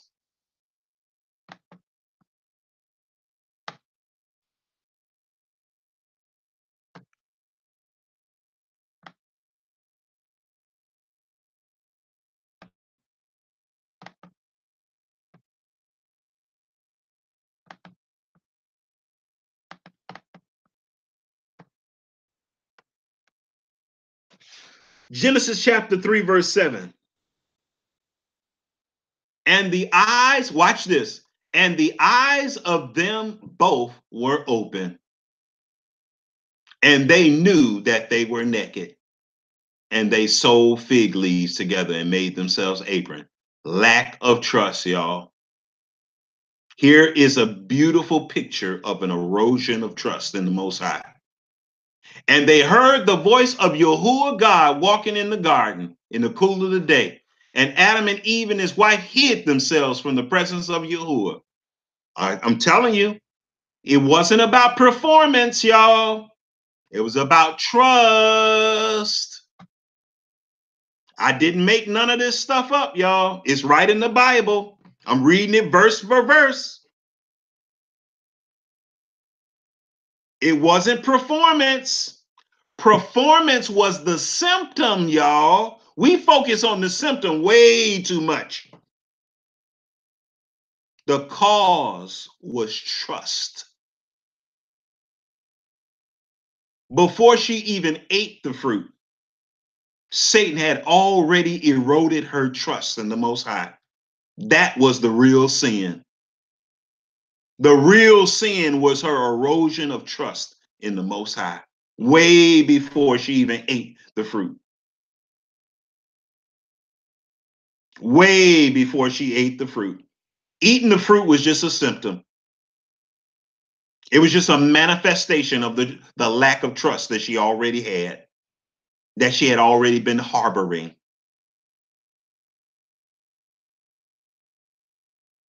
People get it twisted. Hebrew Israelites still can't get this point. They think it's all about performance. Performance, performance, performance. No, it's not about performance. Performance is the lure that Satan uses to get you out of trust with Most High. But this is a hard thing to teach Israelites. It's very hard. They will fight you. They will take you all to Torah texts and all to the law and all this. And it's like, oh boy, it's just real hard, real hard. And that's why we're going to go back to Romans chapter 7.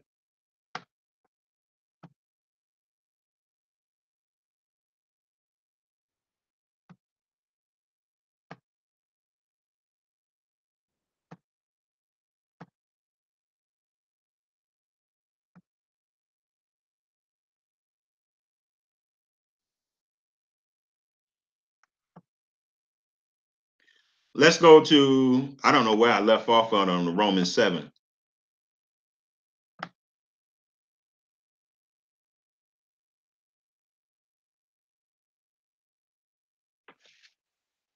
Let me scroll back. Oh, okay. We're all the way on verse 17. Okay, good.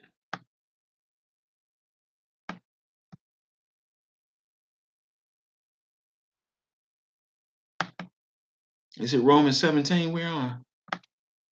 Is that where we left off at?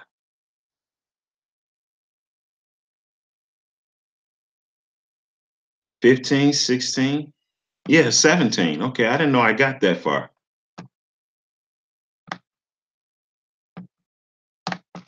Now watch this, y'all.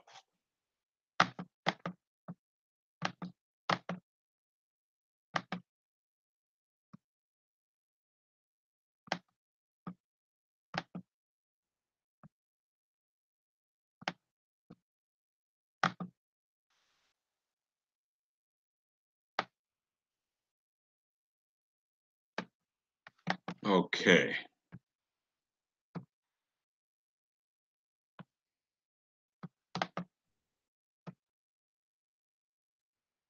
Uh-huh.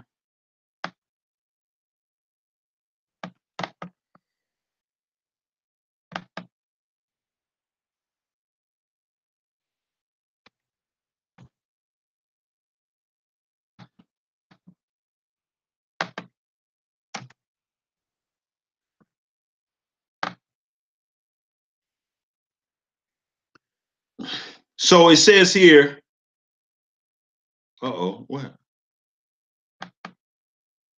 It says here, Romans 7:17.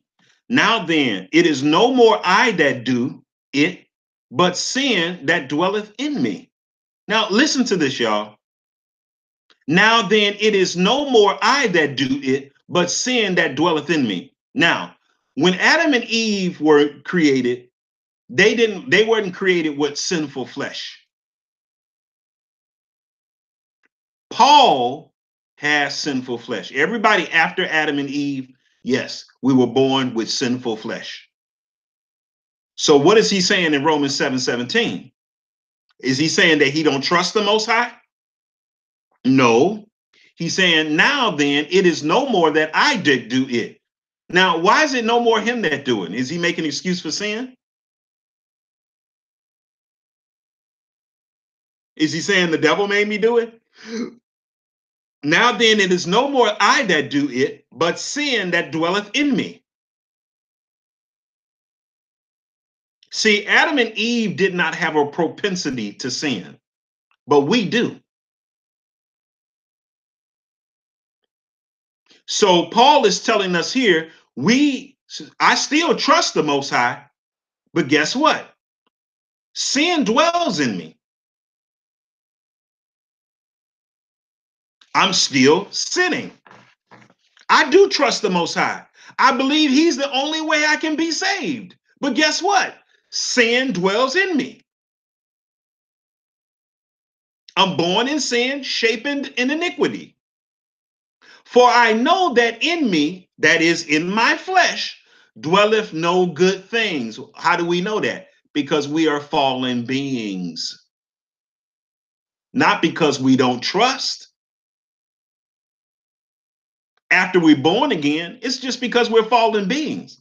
For the will is present with me, but how to perform that which is good, I find not. Why? Because we're wrapped in sinful flesh, y'all. We live in a world of sin. We're sinful people living in the midst of an unclean. We're unclean people living in the midst of an unclean. We're unclean people living in the midst of an unclean people. For the good that I would do, I do not. But the evil which I would not, that I do. Does this mean that he don't trust the Most High? No. This means that he realizes that he has sinful flesh. He's trapped in a body of sinful flesh, no matter what his desire is. And so he has to fight and die daily to conquer his flesh. Adam and Eve didn't have this battle. Adam and Eve didn't have this battle that Paul is having right here when they were created. They didn't have this battle. I'm teaching you what perfection is. See, let me tell you something. Perfection is continually trusting the Most High while you're in sinful flesh. That's what perfection is. That's why he said, be ye perfect as I am perfect. He came in the likeness of sinful flesh. And he always trusted his Father, even though he was in sinful flesh. Even though he was in sinful flesh, he always trusted his Father.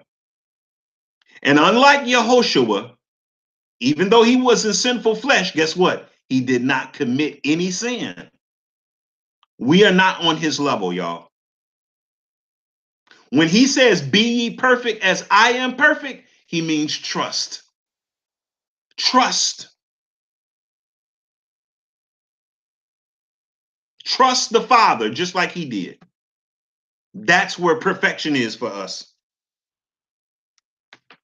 Let me tell you something. A person that's not born again cannot trust the Most High anyway. So don't worry about people tricking you on that. They can't trust the Most High anyway. That's nothing they can trick you on. It's going to be too obvious.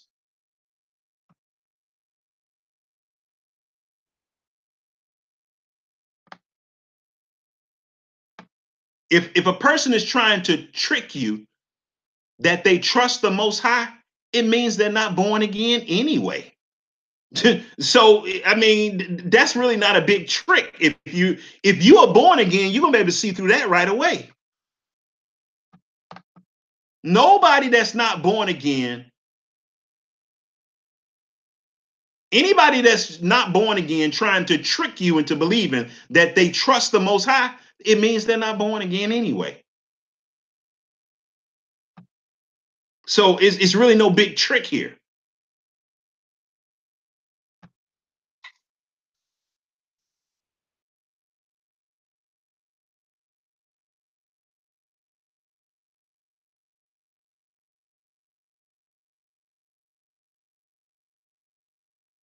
Romans chapter 7, verse 20. Now, if I do that which I would not, it is no more that I that do it, but sin that dwelleth in me. How are you going to know if it's sin dwelleth in you? Will you repent? People that, let me tell you something, y'all. Let me let you on to something. People that don't repent of their sins, they are not born again. Let me say it again. People that don't repent of their sin, I don't care how big or small, if they ever trying to find a way not to repent, guess what? They're not born again. It's no big trick here.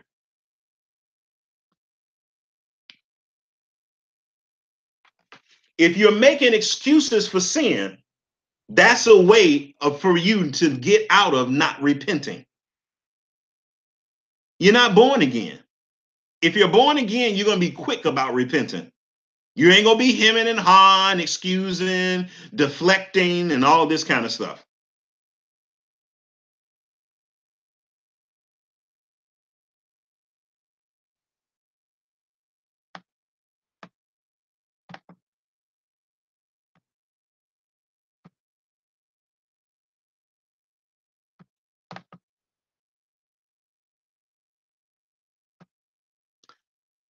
I find then a law that when I would do good, evil is present with me.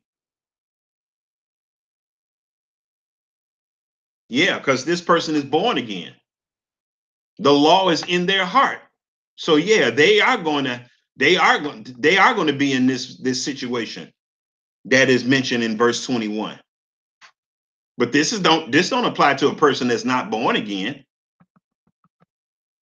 A person that's not born again don't even care.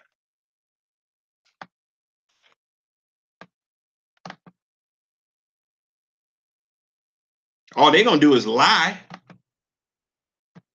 and deflect.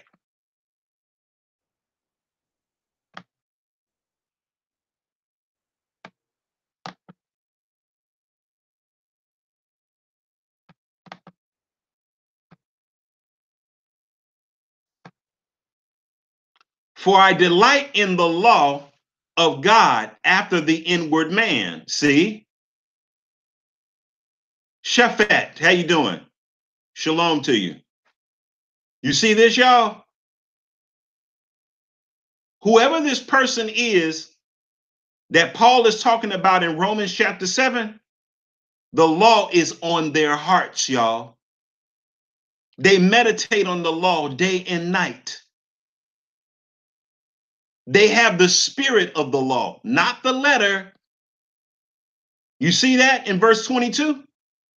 Look at verse 23. But I see another law in my members. What members? The eye gate, the ear gate, the emotion gate. Yeah, they see sin working in their members, their sexual passions. Yeah, they see another law working in their members, and it's the law of sin and death, warring against the law of their mind. Y'all see that? Y'all see the law of their flesh is warring against the law of their mind or their heart, and bringing me into captivity to the law of sin, which is in my members. See, Paul is deep, y'all. He deep. Now, when you talk to Hebrew Israelites, they're going to say that this law he's talking about is the law of sacrifices. No, it's not, y'all. It's not the law of sacrifice. That's what IUIC teach. They said a law. Everywhere Paul talks about the law, they mean the law of sacrifice. No, y'all. It's the law of the flesh, the law of carnality. It's not the law of sacrifice. Sacrificing animals, y'all? Really? But that's what IUIC teaches. That's what they teach.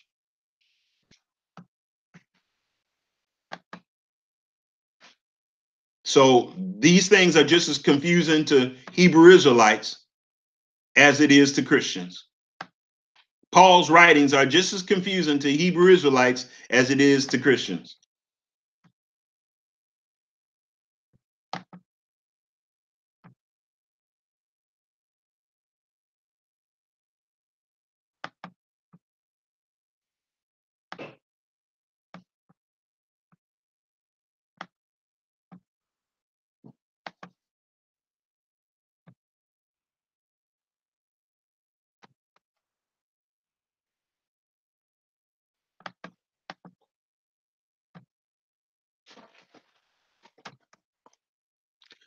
Oh, wretched man that I am. Now watch this.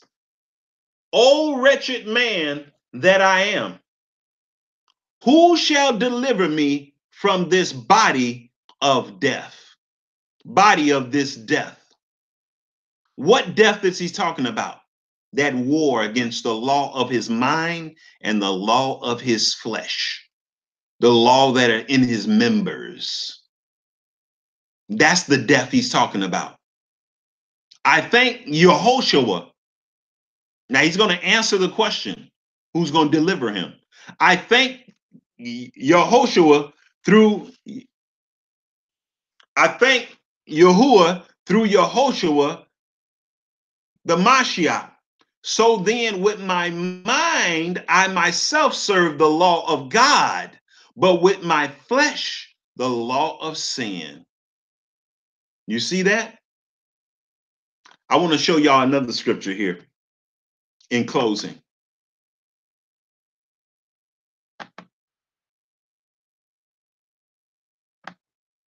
Let me tell you something, y'all. I want to show y'all another scripture here. Let's go to Philippians chapter 1, verse 6.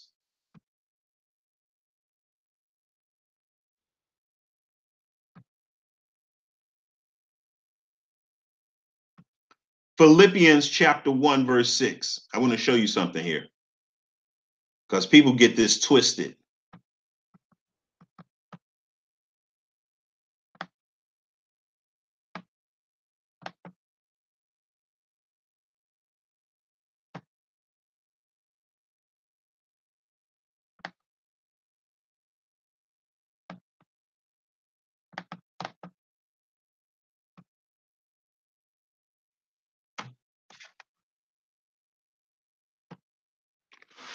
Philippians 1, 6.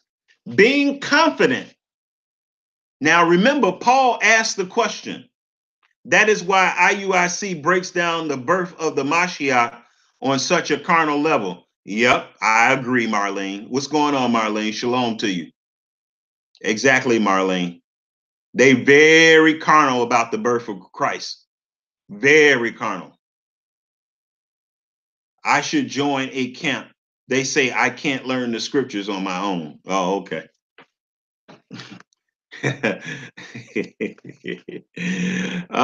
So they told you that without a camp, you can't do anything. Okay. I thought Yehoshua said that about himself. Without me, you can do nothing. But now the camps are saying that. All right. Okay. Well, that's another gospel. That's another gospel. But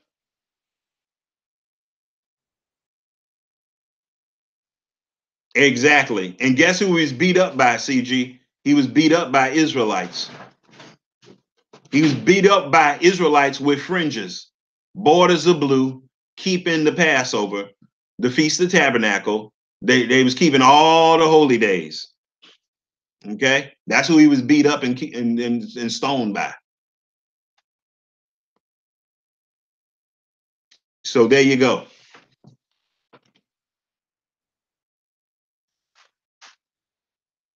He wasn't beat up by Esau. He was beat up by Jacob.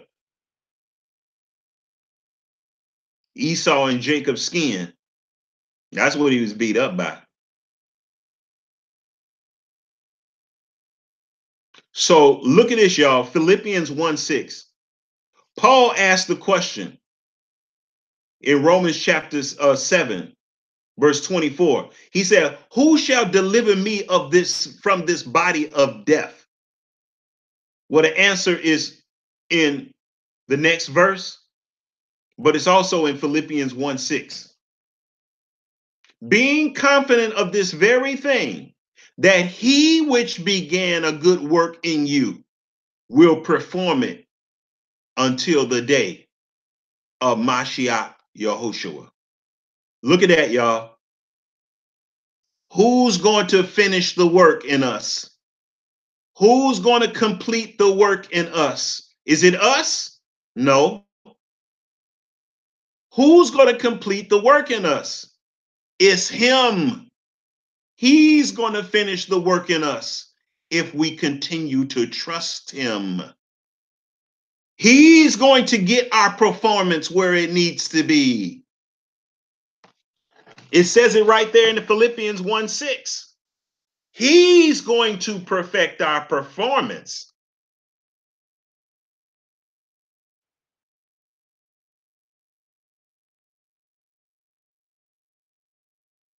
You see that?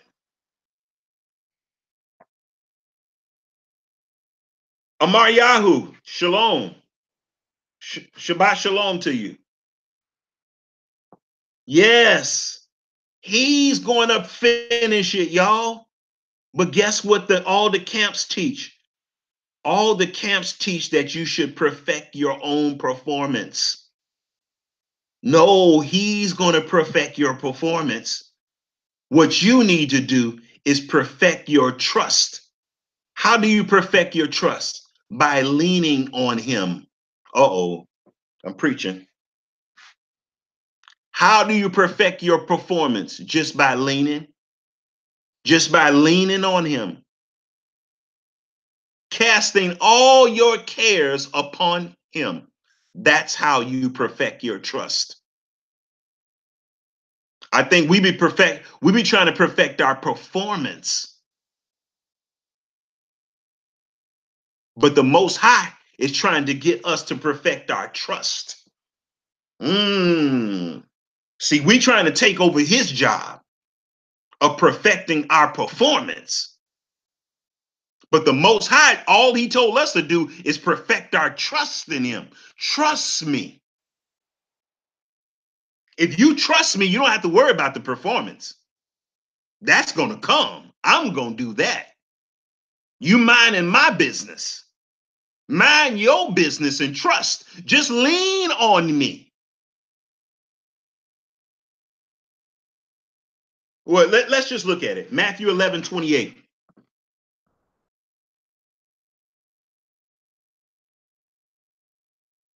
What? No, is it Matthew 11:28? Come unto me, all ye that labor and are heavy laden, and I will give you rest. Take my yoke upon you and learn of me, for I am meek and lowly of heart. Where's that at? Romans 3, 1 and 2. Is it Romans 3, 1 and 2?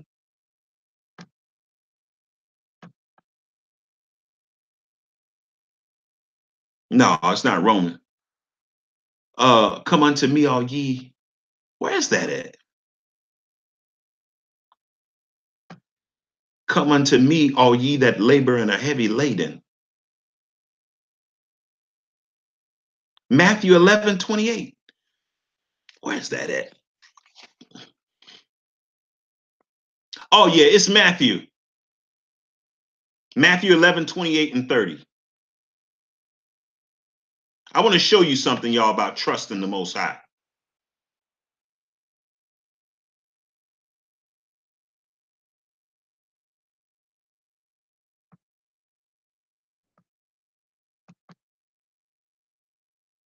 I want to post some scriptures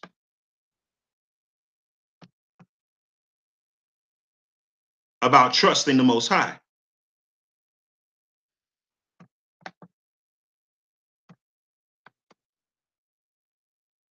Oh, wrong scripture.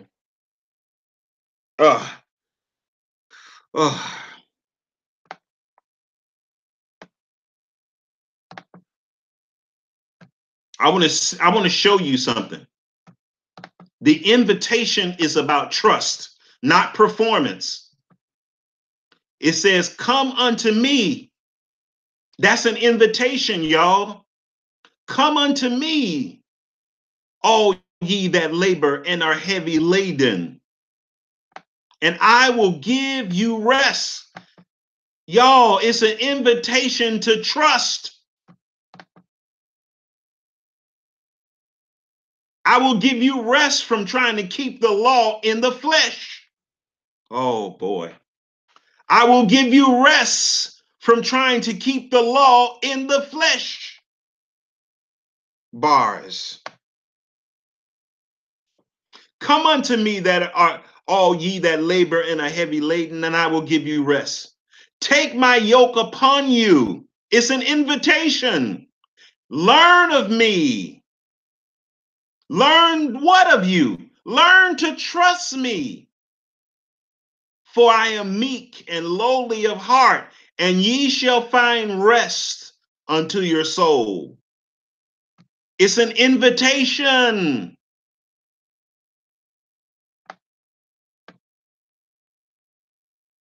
It's not a law. It's not a law to trust the Most High. It's an invitation to trust the Most High. See, we get so bogged down with laws. We think everything is a law. No, there's an invitation. It's an invitation to trust him, not a law.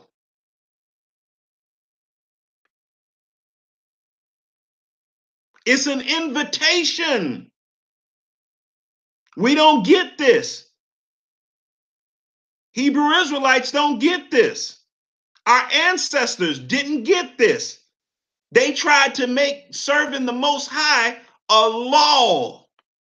No, it's an invitation of trust. That's what it is. Are there laws? Yes, there are laws. But the laws are incumbent upon receiving the invitation, not the other way around.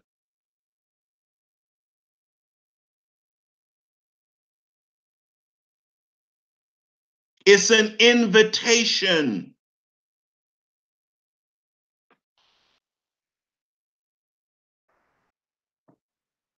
To trust him. It's not a law to trust him. It's not. It's an invitation. Are there laws? Absolutely, there are laws. But the invitation to fall in love with the Most High, to be in love with the Most High, is not a law. It's not a law. It's an invitation. You can't make a law that a woman fall in love with you. You can't make a law that a man fall in love with you. The only thing you can do is give an invitation. The only thing you can do is give an invitation.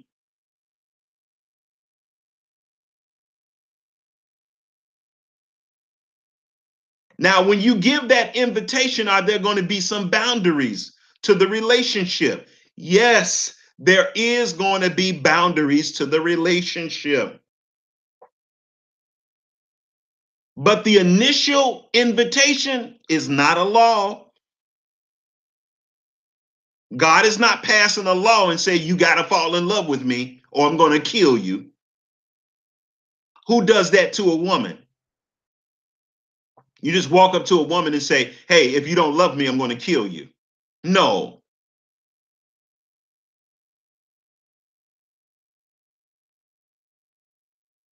If you don't marry me, I'm going to kill you. Let me tell you something. Most Hebrew Israelites serve that type of God. Most Hebrew Israelites who talk about statutes, laws, and commandments all the time, that's the God they serve. If you don't love me, I'm going to kill you. If you don't marry me, I'm going to kill you. That most Hebrew Israelites serve that type of God. If you don't love me, if you don't accept my invitation, if you don't accept my proposal to marry you, I'm going to kill you.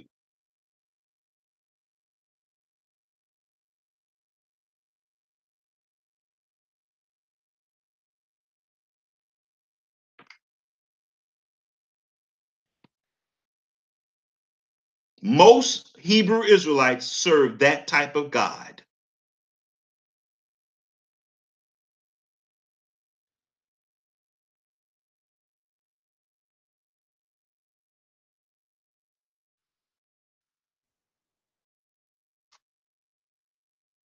But anyway, y'all, I just came on here to talk about biblical perfection. Everything that I've discussed to you are the components of biblical perfection based on Romans chapter 7. I really broke this thing down. I really made this as simple as possible.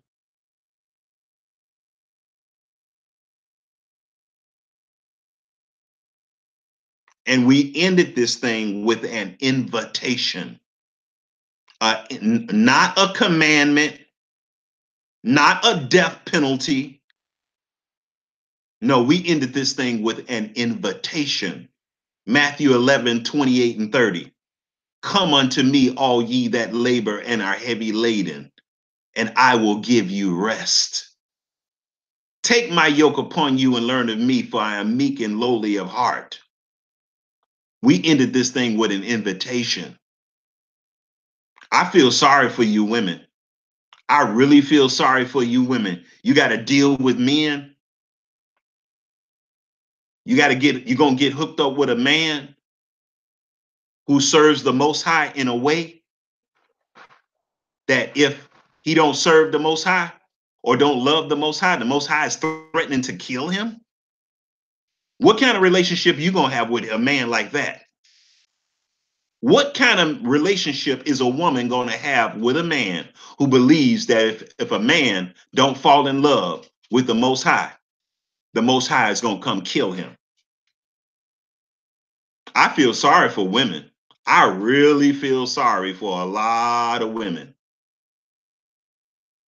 because a lot of women are in a relationship with a man who believes that the Most High is like a man who walks up to them and says, hey, I want you to marry me. And then he says, no, I don't want to marry you. And he said, okay, well, if you don't want to marry me, I'm going to have to kill you. That's not the Most High, y'all. That's not the Most High. I know what everybody is teaching. I know, I get it. I know. That's the devil. That's the devil they're serving. That's not the Most High. And I didn't stutter when I said it. But anyway, I'm going to get out of here, y'all. Exactly. Well, I'm glad you survived that, because that was a hell to go through. You all take it easy. This is Prophet Roe Nabi, family prophet to the angel of the church to the Laodiceans, who are Israelites. But let me say this. Let me say this. Hey, y'all, there are some sheep in these camps. There are some good sheep in these camps. It's not a lot. I grant you that. I spot you that. It's not a lot. But there are some people that are really looking for the Most High, and they are in camps. They really are. I believe that with all my heart. So let's don't be too rough.